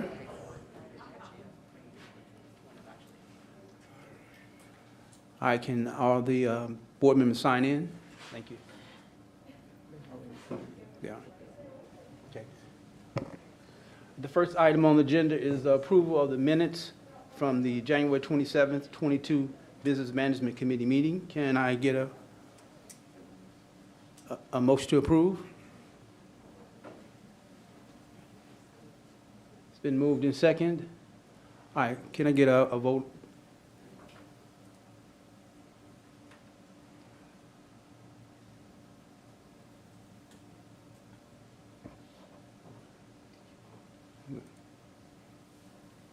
Okay, the minutes have been approved.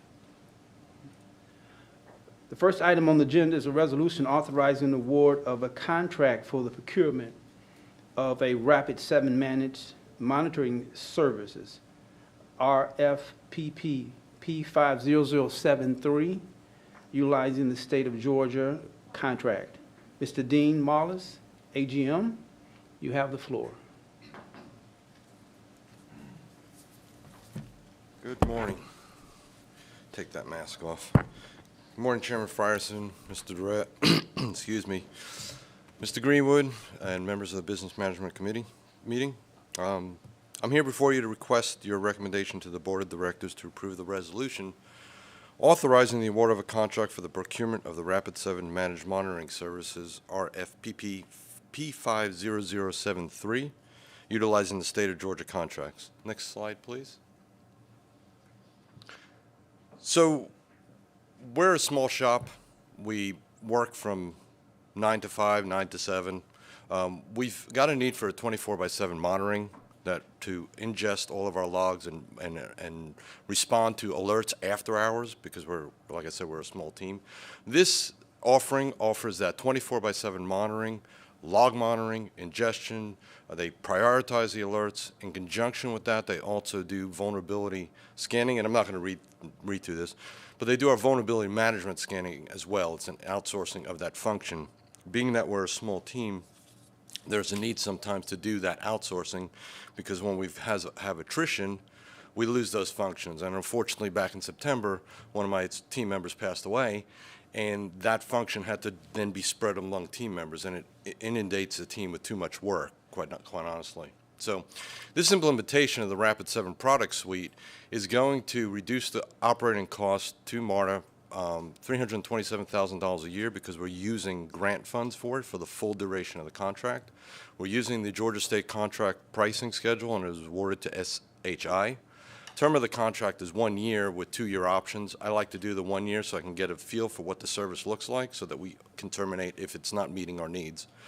The cost of the procurement is around $338,000 with an annual, with 3 years of a little bit over $1 million. And again, like I said, this will be reimbursed with grant funds. The need for this really is highlighted with a lot of the geopolitical activities that are happening around the world. The threat to critical infrastructure has increased exponentially. I was at a briefing, a confidential security briefing back in January, and all I can say is that that has increased. And as these things happen with Ukraine and Russia, the cyber attacks escalate immensely. And unfortunately, critical infrastructure is on the list. So having that 24/7 coverage is really important to the authority so that we can respond to these type of incidents. So at this time, I respectfully request that the Business Management Committee recommend to the full board the approval of the resolution authorizing the award of the contract for the procurement of the Rapid 7 Managed Monitoring Service, RFPP P50073, utilizing the state of Georgia contracts. All right, thank you. Can I get a motion? And second? There you go. Okay, it's been moved in second. Are there any questions from the board? Mr. Pond. Yeah, Dean. I think we all realize how important this whole role of cybersecurity is, and your team certainly has taken a real step up in the last several years from what I've seen. My question to you is not so much this particular contract, but what worries you most in the day and night about cybersecurity? Regardless of how much money we spend on this, it'll never be 100% bulletproof, so. No, I mean, there's a lot that worries me in terms of just our exposure and how fast we can respond to a cyber incident and how fast we can recover.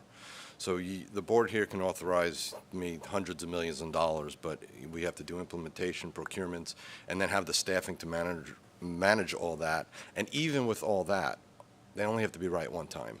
And that's the problem, is that one time. So we try and shore up our defenses and have a quick response, and working with Kirk's team on quick resiliency, because eventually it's going to happen and we have to make sure that we can recover quickly. A lot of folks will spend money on the protective side of it and ignore the resiliency side, but at the end of the day, if you can't get your data back, you're in a world of hurt. And City of Atlanta experienced that. There were systems that they'll never get back, and that's what we're here to try and prevent. And having the monitoring for us is really huge, because it's that after hours. You know, I've got a really good team, because they will do that. Even my contractors will do that kind of after hours stuff, but I want somebody monitoring consistently, and then we can do escalation trees, and people can be woken up in the middle of the night to respond to things. But there's a lot I worry about. That's why I got all the gray hair. All right, any other questions from the board? Okay, great. Hearing none, I call the question. Can we vote?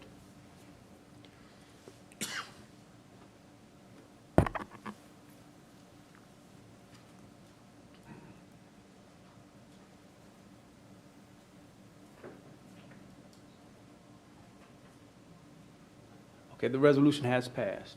All right. Thank you. Thank you. Appreciate it very much. Great work. The next item on the agenda is a resolution authorizing the renewal of excess workers' compensation insurance policy. Donna Jennings, Director of Risk Management. You have the floor. Thank you. Good morning, Chairman Frierson, Mr. Durrett, Mr. Srinath, Mr. Greenwood, and members of the committee. This resolution is to request authorization to proceed with the renewal of the authority's excess workers' compensation insurance policy for a one-year period. The policy is part of the authority's portfolio of property and casualty insurance, which provides coverage above specific dollar thresholds for various types of losses that result from our operations. Next slide, please. The purpose of my presentation is to provide the board with an understanding of the role of excess insurance in our program, the basics of workers' compensation in Georgia, outline in broad strokes the components of the authority's workers' compensation program, and finally to discuss the proposed renewal policy. Next slide, please. First, what exactly is excess insurance? It's simply a policy that provides limits in excess of an underlying policy or self-insured retention. Its sole purpose is to provide additional limits of insurance, and the coverage follows the form of the primary policy with the same type of coverage, limits, and exclusions. Next slide, please. And second, I'll provide a high-level overview of the basics of the workers' compensation system in Georgia. The system is regulated by the Georgia State Board of Workers' Compensation and by statute OCGA Title 34, Chapter 9. By definition, workers' compensation is an accident insurance program provided by employers that provides medical care and income benefits if an employee is injured on the job. And as I stated previously, the system is highly regulated, and the state board rules govern every aspect of how a claim is handled. Contested cases are handled within the trial division of the state board by administrative law judges that are appointed by the governor. All medical care provided under the statute is regulated by the fee schedule approved by the state board. And examples of two other important rules are the maximum weekly lost wage benefit and the maximum number of weeks an employee may receive temporary total disability benefits. As of July 1st, 2019, the maximum weekly benefit amount is $675 per week, and the weekly benefit amount is reviewed periodically by the state board, and increases must be approved by the state legislature. And an employee may receive weekly payments if they are totally disabled from doing their job for a maximum of 400 weeks or 7.69 years. And the duration of an employee's disability is affected by many factors, including but not limited to the type of injury they sustained, the availability of modified duty tasks within the authority, and any pre-existing medical conditions they may have. Next slide, please.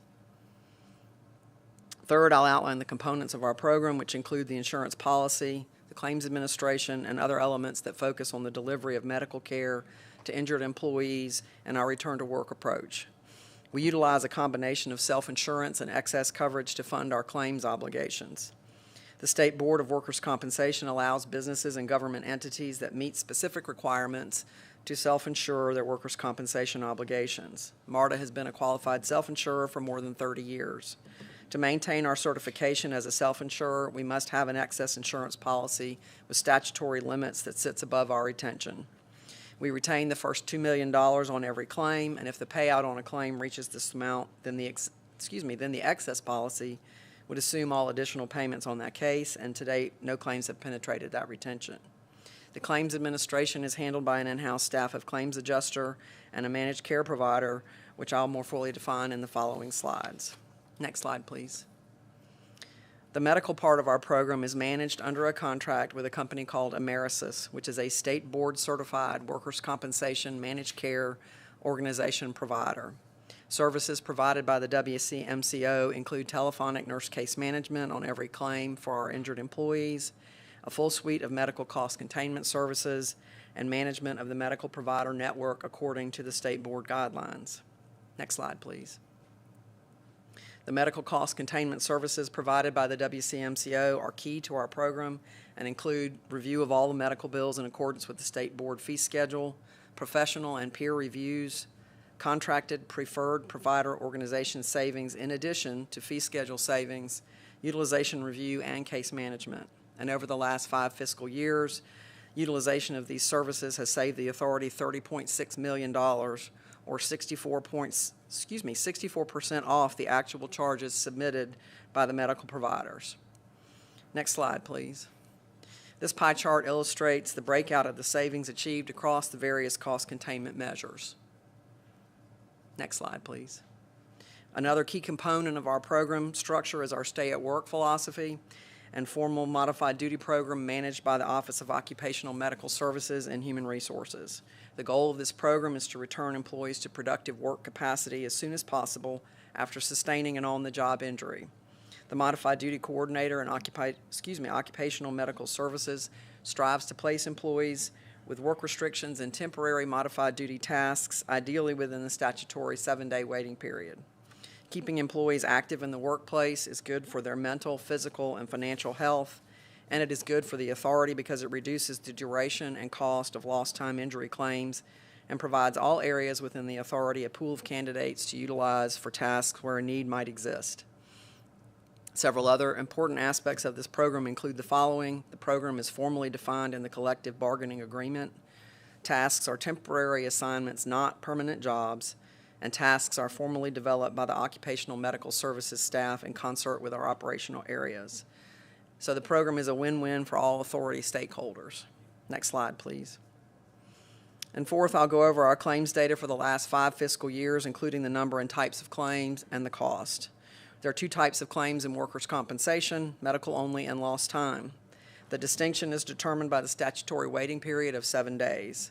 A medical only claim can involve only medical treatment and no days away from work, or it can involve medical treatment and up to 7 days or less away from work. And as you can see in the medical only row in the table, we've handled a total of 2,062 claims with an annual average number of claims of 412, which is 73% of our total claim volume. And a lost time claim involves medical treatment and 8 or more days away from work, and weekly lost wage benefits would commence on day 8. In the lost time row of the table, you can see we have handled 760 lost time claims with an annual average number of 152, or 27% of our total claim volume. Next slide, please. And this slide illustrates the cost of the claims by type over the 5-year fiscal year period. Lost time claims cost the authority $16,981,000, or 63% of our total spend, with an average cost per claim of $21,726, and medical-only claims cost the authority $9,844,000, with an average cost of $4,696, and that's 37% of our total claim spend. Next slide, please. And finally, with respect to the renewal of the excess insurance policy, the not-to-exceed cost for the policy term is $265,000, which is an increase of 17%, or $38,000. Our goal is to reduce that as much as possible from a final cost perspective. The insurance broker is still out in the marketplace getting quotes since the renewal is not until April, but our goal is to bring that cost down as low as we can within market conditions. And with that, next slide, please. Thank you very much, and thank you for your time and attention. I'll take any questions. Thank you very much. Can I get a motion?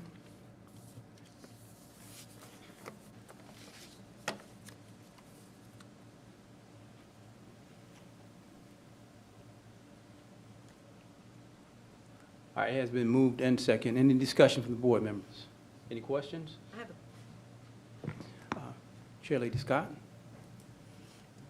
And correct me if I'm wrong, but my question is, how or does this even relate to short-term disability opposed to long-term disability? It does not. This is outside of that. That's strictly on the health insurance side. This is if you're hurt at work and we're required to pay it under the state law. So that's a different benefit that would be in the benefits office. Thank you. Mm-hmm. All right, any other questions? Hearing none, I call the question.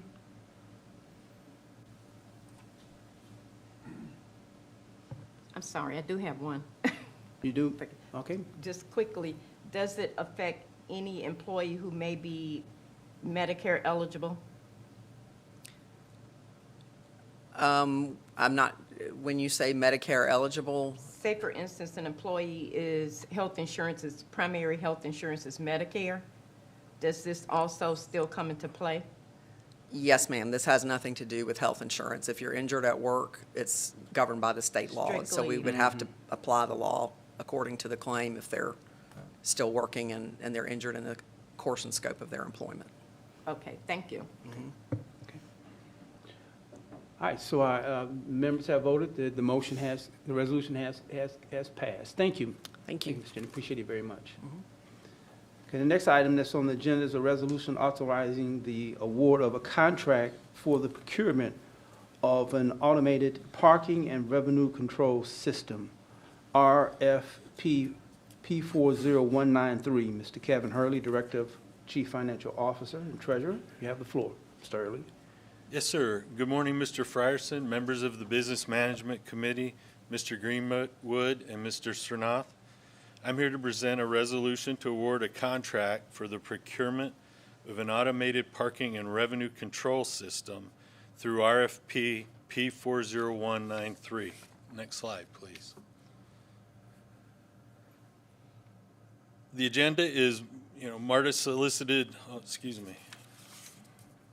The agenda is MARTA's long-term parking facilities, the current state of MARTA's parking equipment, the proposed contract and some information relating to it, a review of the A-Park system RFP process, and then recommendations for vendor approval. Next slide. MARTA solicited proposals to install parking equipment at 10 long-term paid parking facilities and to provide maintenance services on the equipment over the life of the contract. MARTA currently has 8 paid parking facilities and is expanding to 10, with 2 additional facilities being rolled out during this procurement implementation.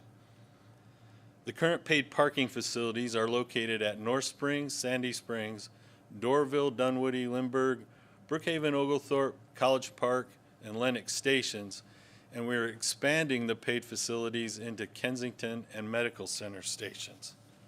Next slide. MARTA's parking equipment is 27 years old and well beyond its useful life.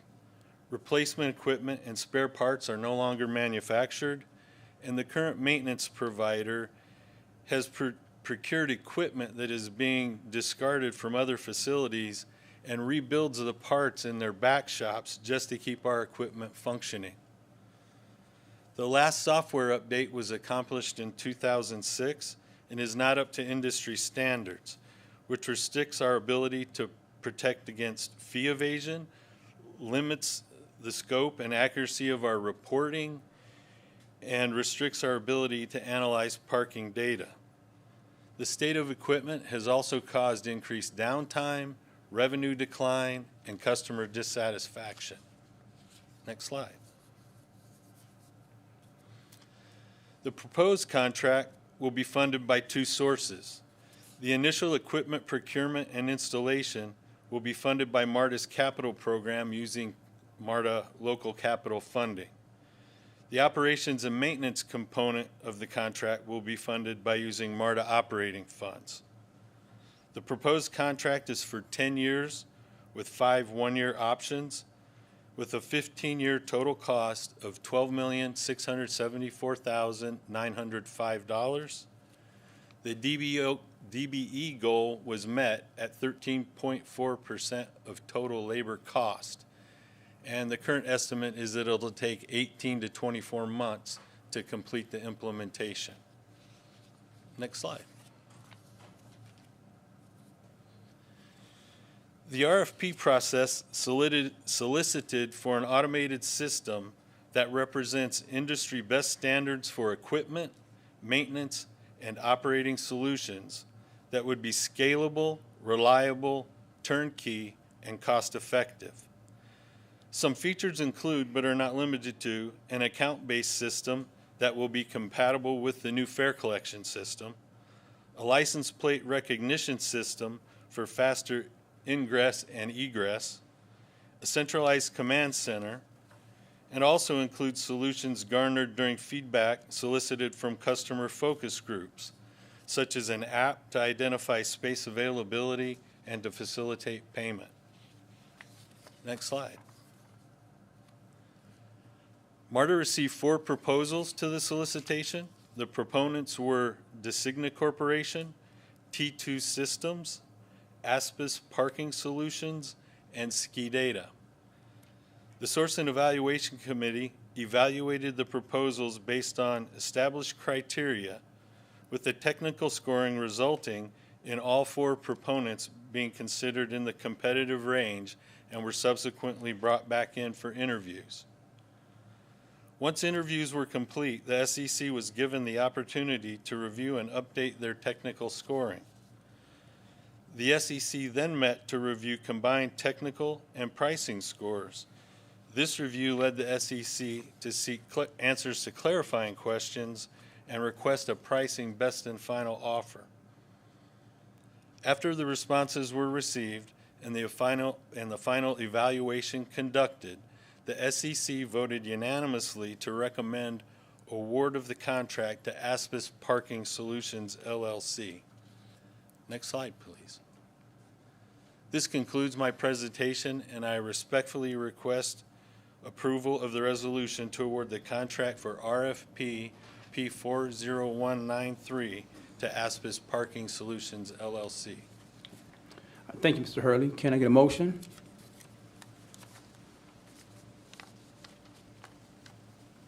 All right, it's been moved in second. All right, any board discussions or questions? Yes, Mr. Snyder. Mr. Chairman, just one quick question. Do you have any information or data about how much revenue the parking system generated this past fiscal year? Pre-COVID, it generates about $3 million a year, but due to the COVID pandemic, it's dropped to about 50 to 60% of that. All right. So it generates $3 million a year. This contract will also allow us to reduce our operating costs in the system as well. Labor costs. Yeah. Great. Thank you. Yes, sir. Great, great. Any other questions? Well-needed improvement on that particular area. Okay, hearing none, I'd like to call the question.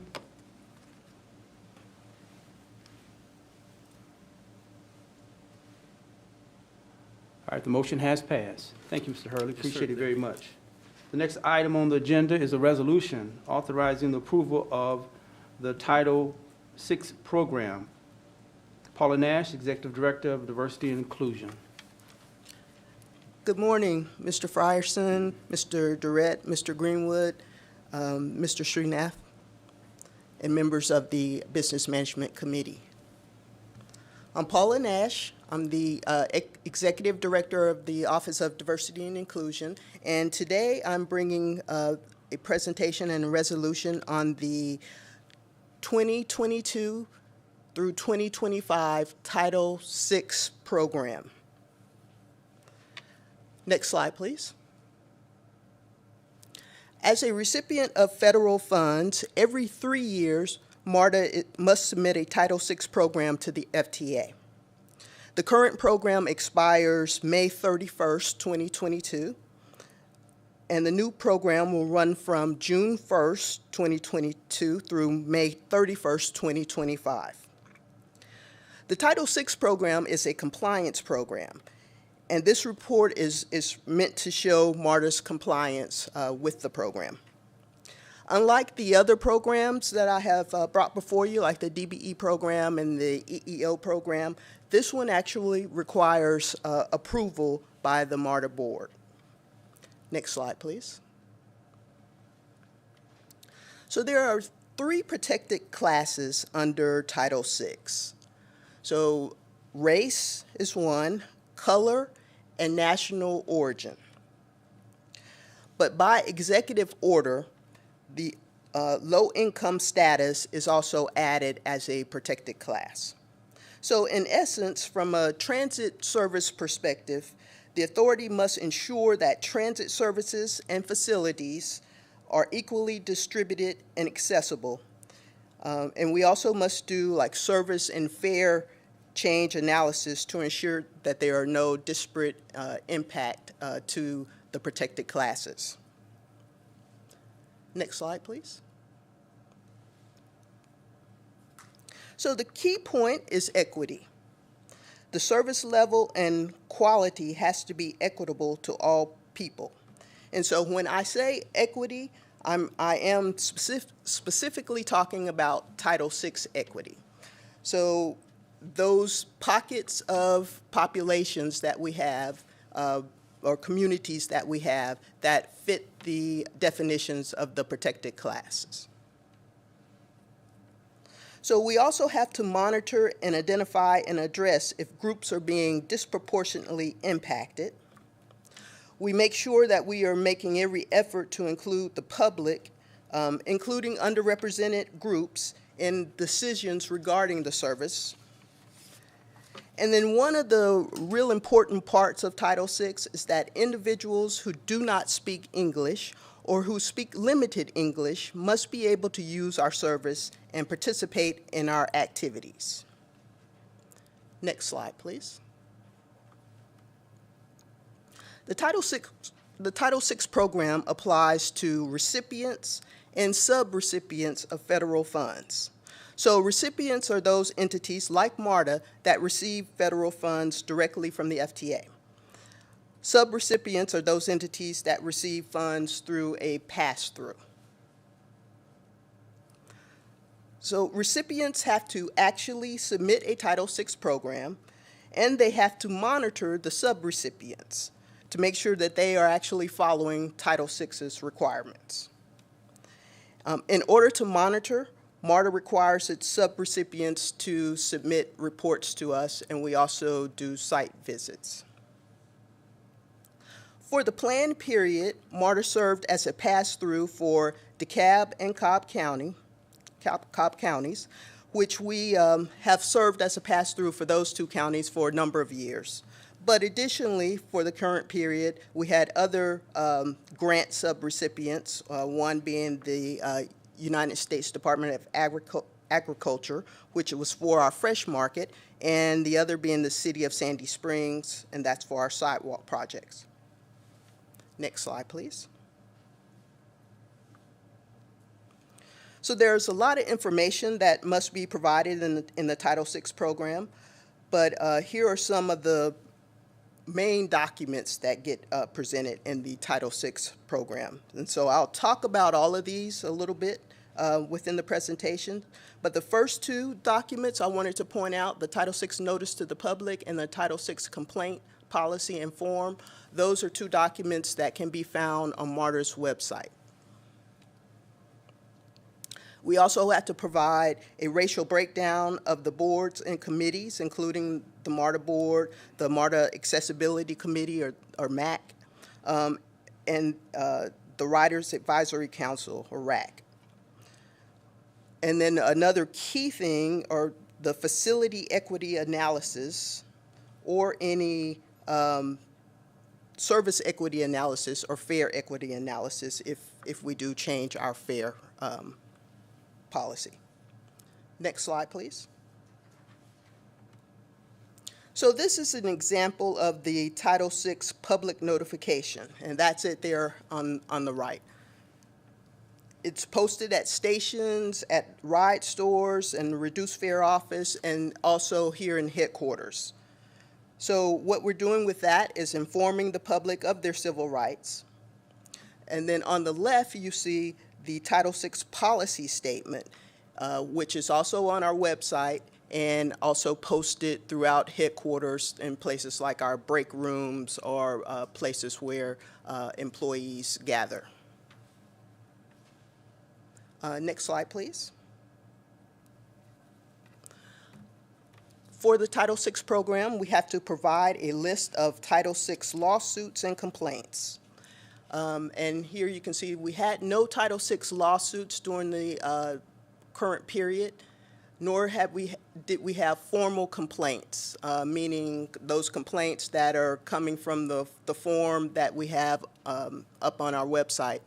But we did have informal complaints, and informal complaints are those complaints that get submitted or called in to our customer service line.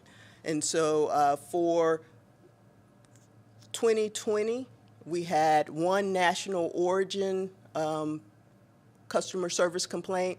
It looks like 5 race customer service complaints. And then in 2021, another national origin and 1 race. And then 2019, there were 3 race complaints. So altogether, 9 race complaints, or I'm going to say informal complaints, and 2 national origin informal complaints. These complaints have been resolved. Next slide, please.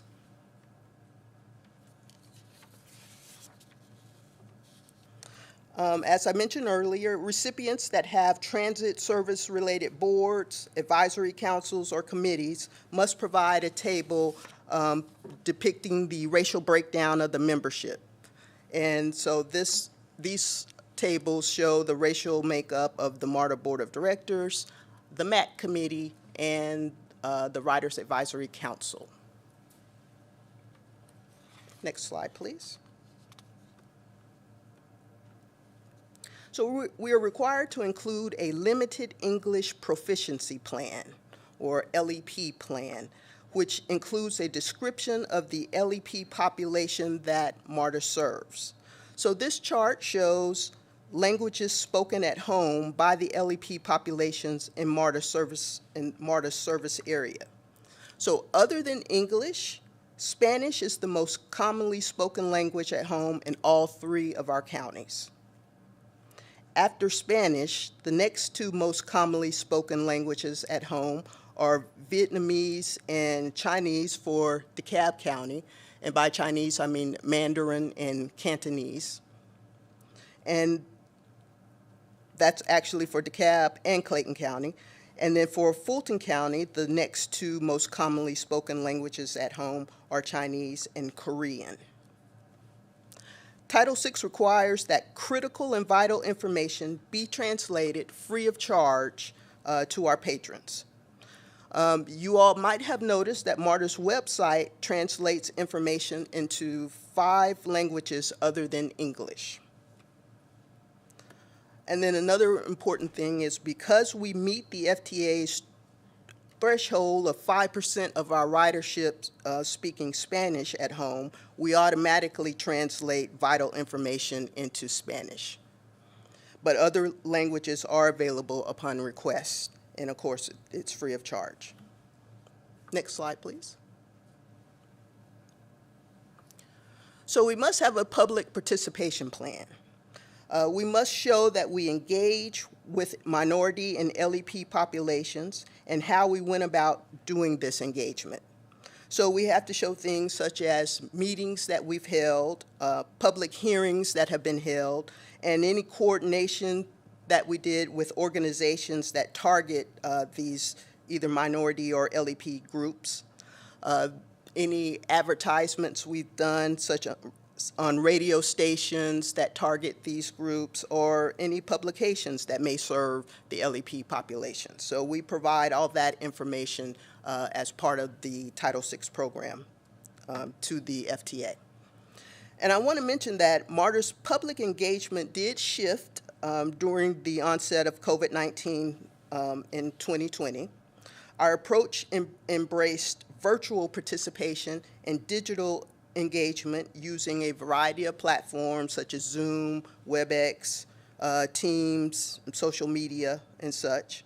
And as a result of that, we saw an increase in participation in public meetings and online engagement activities.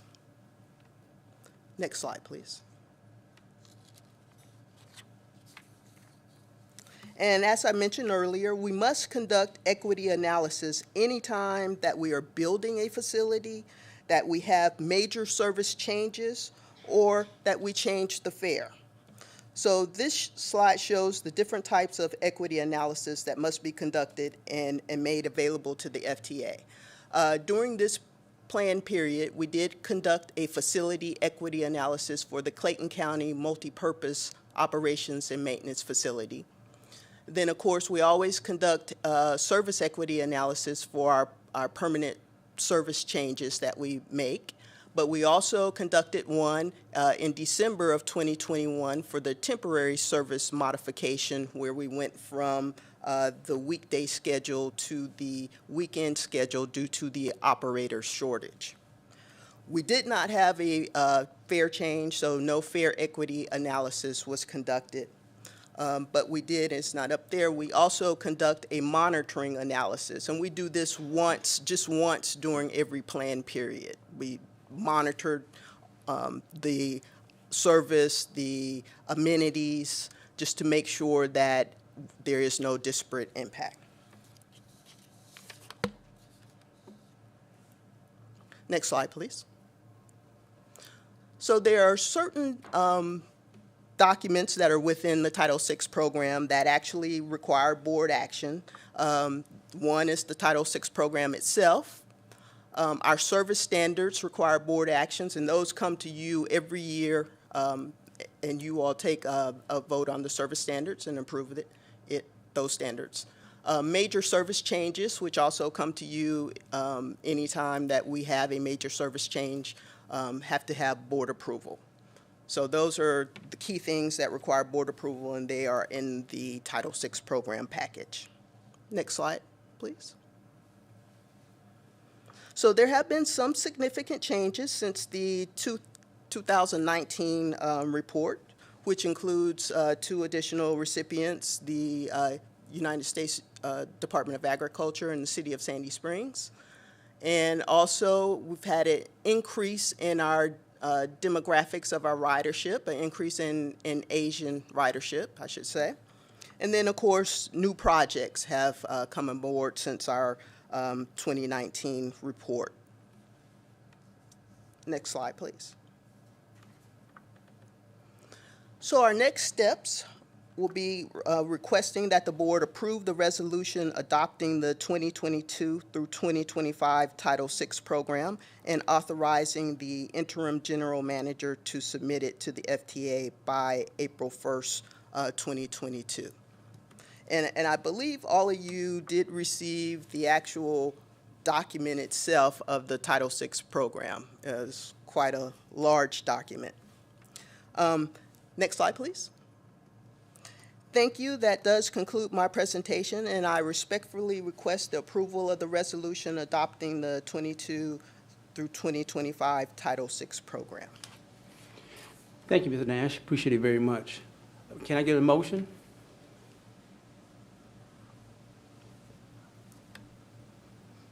It's been moved in second. Are there any questions from the board?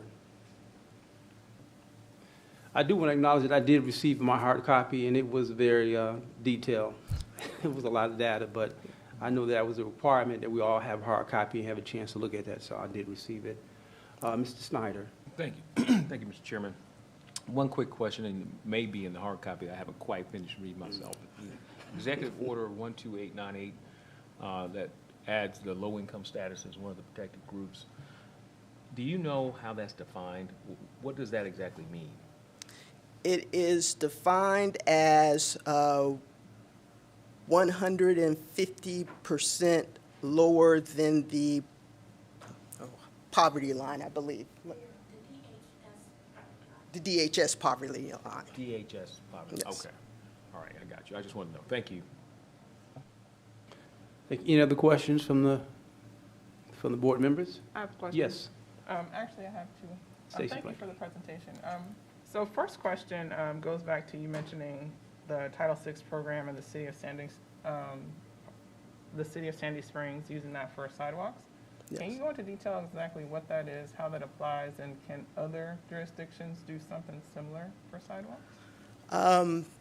So I am not positive about that what we were doing with the sidewalks for the city of Sandy Springs. I don't, no. I'm not exactly sure, but I can find out for you. Okay, gotcha. Well, I appreciate that. That was one. And then two, in regards to the complaint numbers through customer service, it's really great that those were really low. But what about complaints from the subcontractors or the GCs or people who actually work for MARTA? Where are those numbers housed? Those numbers are housed, well, we get those numbers from the subcontractors or subrecipients and contractors so that we can keep track of that. They're not included in that 9 or so numbers that you just had, but I can also get that information for you as well. Perfect. Thank you. Okay. Chair Lady Scott? I'm not sure if this is a question or a comment. Yes. It's a comment that's a question as well. When we look at, I noticed the high demographics in DeKalb County being Hispanic. Yes. And so when we talk of signage, yes, and as far as the trains or bus service, what I notice is in communication, we may have one sign with Spanish on one side, English on the other side. And so my question is it possible to put both languages on one side so that the person may not know that on the other side is Hispanic communication? And so they look at it and cannot read it, not understanding that if I go to the other side, then there's Hispanic. Each on both sides, can we incorporate that or have two signs side by side? And I say this because I noticed this past weekend when I took the opportunity to ride MARTA to see what it was like with the trains, tracks being repaired. Yes. And I noticed Hispanic patrons looking for information, and it was English on one side, but on the other side was Hispanic, and they didn't notice it. Okay. They didn't know to go to the other side, and so. Well, thank you for bringing that to my attention. Yes, we try to make it as obvious as possible, and so certain signage actually may miss that mark. So I appreciate you bringing that to my attention. And may I say, alongside that was also, if it was Hispanic on one side and English on the other, the English-speaking patron didn't know on the other side was English. So. Right.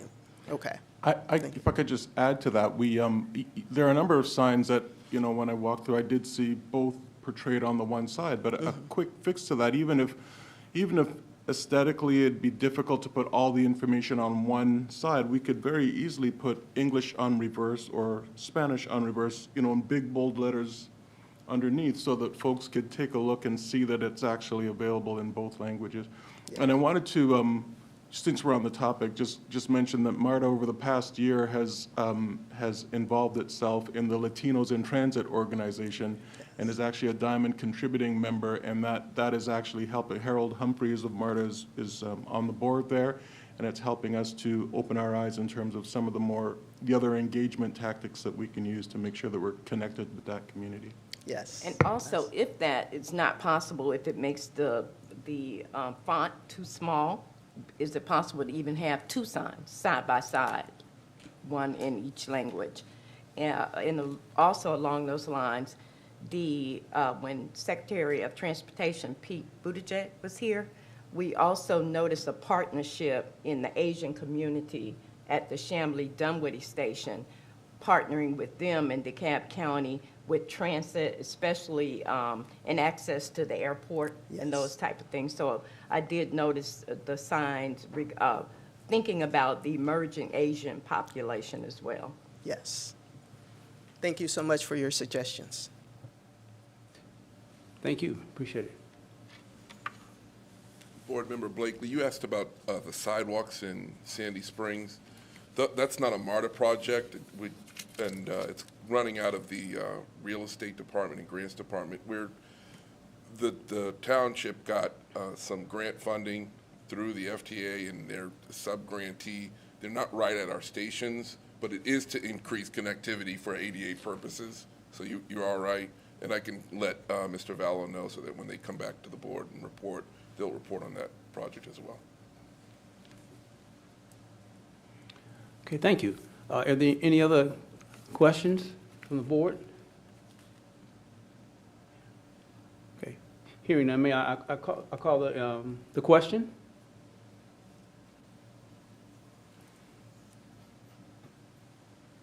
All right, the resolution has passed. Thank you very much. Thank you.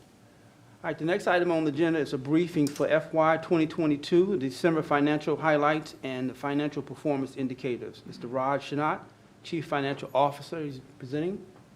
There you go, Mr. Good afternoon, Mr. Frierson, Mr. Durrett, Mr. Greenwood, and members of the Business Management Committee. If you move to the next slide, please. This is a summary of the first 6 months of our operating revenues and operating expenses. Our operating revenues were favorable or higher than about roughly $73 million compared to our budget, and the expenses were lower by about $28.5 million compared to our budget. If you move to the next slide, I'll talk about some of the reasons for that. The top 3 reasons for the positive or the increased revenues were, one was the COVID stimulus fund. We were able to draw that down a much higher amount and much faster than we had anticipated or budgeted. And the second reason being, this has been a consistent theme for actually a welcome consistent theme for the last 8 to 10 months now. Sales tax revenues are performing very, very well. So we had higher sales tax and ad valorem tax revenues compared to our budget. And the third contributor to the positive variance was a one-time lease income, which was the termination of an old lease-in, lease-out transaction. So these were the top 3 reasons, that contributed to the approximately $73 million of favorable revenues. And on the expense side, again, the top 3 reasons were salaries and wages were lower than our budget. That's predominantly because this is as of December, we had about 664 vacancies. And the second reason was the benefits expenses were lower as well. This was commensurate with the huge number of vacancies we had. And last but the least primary reason was the contractual services. This is our paratransit service. We pay based on demand, based on ridership, and the ridership is still low based on COVID, because of COVID, so that was low as well. If you can move to the next slide. This is just for the month of December, and our December revenues. I have to look at my page. I don't have my glasses, so I can't read the screen. So, and the December revenues were, overall, we had a budget surplus of roughly about $40 million, and predominantly because of higher revenues of $38 million compared to our budget, and to a small extent by lower expenses of about $2.8 million due to again, the reasons for the revenue increase, if you move to the next slide, are pretty much consistent with what we have seen in the last 6 months. If you can please move to the next slide. And again, it was sales tax, higher drawdowns on the ARP funds, and the one-time lease revenue that was realized in the month of December. And on the expense side, it's the same reason, a vacancy, benefits, and lower paratransit rides. Let me pause for a minute before I move on to the next segment of the presentation to see if there are any questions on this. Yes. Yeah. Bravo. That's well done to be a surplus in this environment of $100 million in the quarter. You and your team, your budgeting team, should be applauded. From the sales tax, that is a pretty robust number, and it seems to be close to 23% of the surplus. So that's another good trend. The stimulus seems to be, what, 21% of the surplus. Do we see that trailing off in the next 4 quarters? No, not in the current fiscal year. We received, our allocation was $285 million of ARP funds. We have drawn down about 49 or so at this point. And the intent is to draw that down over fiscal year 22 and fiscal year 23. Yes, after fiscal year 23, it will not be available. So fiscal year 23, just to make sure I get my math right, because this is pretty impressive. Fiscal year 2023, it ends, so that would be June the 30th, 2023. Is that correct? That is correct. And with those numbers, we... Again, I'm sorry. That's the estimate. It may slip by a month or two, but that's the estimate right now. But we've only drawn down, just to make sure I have the math right, $40+ million of that. Correct. And we have another 240. So that's a pretty impressive budgeting, and I want to congratulate you for that. I just want to make light of that. And our sales tax is still trending in the right direction. Is that correct? That is correct. Actually, that's an excellent question. Around this time last year, about a year ago, when I started, we had Georgia State University give us a sales tax forecast, which was pretty good. And since we had consistently exceeded the forecast throughout the calendar year 21, we asked them to do a refresh right now. Things have changed quite a bit. That we all know inflation has gone through the roof, which also means higher sales tax revenues. That's the only positive with higher inflation. So they gave back a revised forecast about a month ago, and their forecast has surpassed even the one they gave last year, which means it's looking good for the next 3 to 5 years at least. So it's just so I can understand the numbers. I'm a numbers guy. To understand the numbers, what was the forecast last 6 months, and what's the forecast this 6 months? For sales tax revenues? Yes, sales tax revenues. I mean, I can talk about year-to-year growth. The current forecast, which we received, it's about a 16.4% higher than last year's sales tax revenue. 16.4%? Correct. Their initial forecast was up about 3.5% to 4%, roughly in that range. The revised forecast we got now, I mean, they also have 6 months of actual, so they were able to forecast a little bit more accurately, the 16.4%. So help me understand, I'm going to ask you one more question. In this inflationary period, $1 today is worth less tomorrow in this environment. Would you agree with that? Yeah, I took a class in finance way back 20 years ago, yes. That's called the present value and the future value of money, yes. So it is in this current economic environment to try to get as many projects out now to make sure we take advantage of this robust surplus we have now. Now, just to add, in fact, that's exactly, I've got to give credit where credit is due. Manjit Ranu, who started here about 7-8 months ago, he's really developing, all the competencies, the resources we need to increase the throughput on the project. If you recall, MARTA had not submitted any capital project for the small starts or the new starts for over 20 years. In fact, last month was the first time we submitted a project through. When we say we, using the Royal V here much, so, Yeah.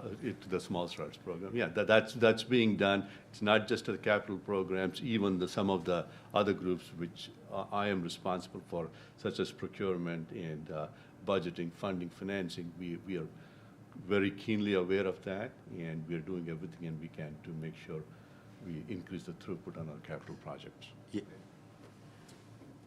All right. He has some more financials we want to cover too, is that right? I do. Yeah. If you can remove, it's real quick, 3 more slides. If you can move to the next slide. Next one, please. These are the combined passenger revenues. When I say combined, both bus and rail revenues compared to the budget as well as last year's bus and rail revenues. Actually, this is also good news. This is actually very good news because this is something within our control.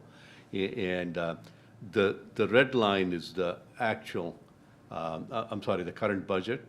And the blue bars are the actual performance. As you can see, consistently for every month for the last 6 months, our actual ridership has exceeded, our revenues have exceeded our budget, which is very good news. If you move to the next slide, it breaks it down by bus and rail. It's a little bit of a different story. On the bus ridership, we have lagged behind. Our actuals have not increased. In fact, our actuals are below our budget, which is a very different thing when you go to the next slide. On the rail ridership, it has been consistently higher than our budget as well as last year ridership. That's pretty much what has increased our overall passenger revenues compared to our budget as well as last year. And that concludes my presentation. Thank you. Thank you very much, Raj. This is a briefing. Mr. Palm, you have questions?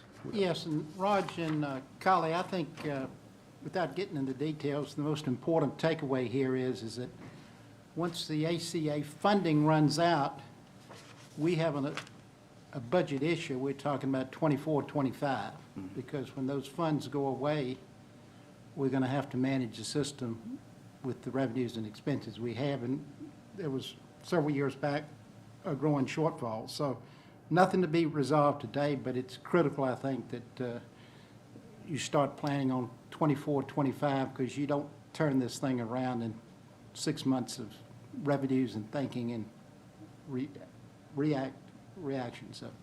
No, that's, if I may, just comment on that. I mean, that's an excellent point.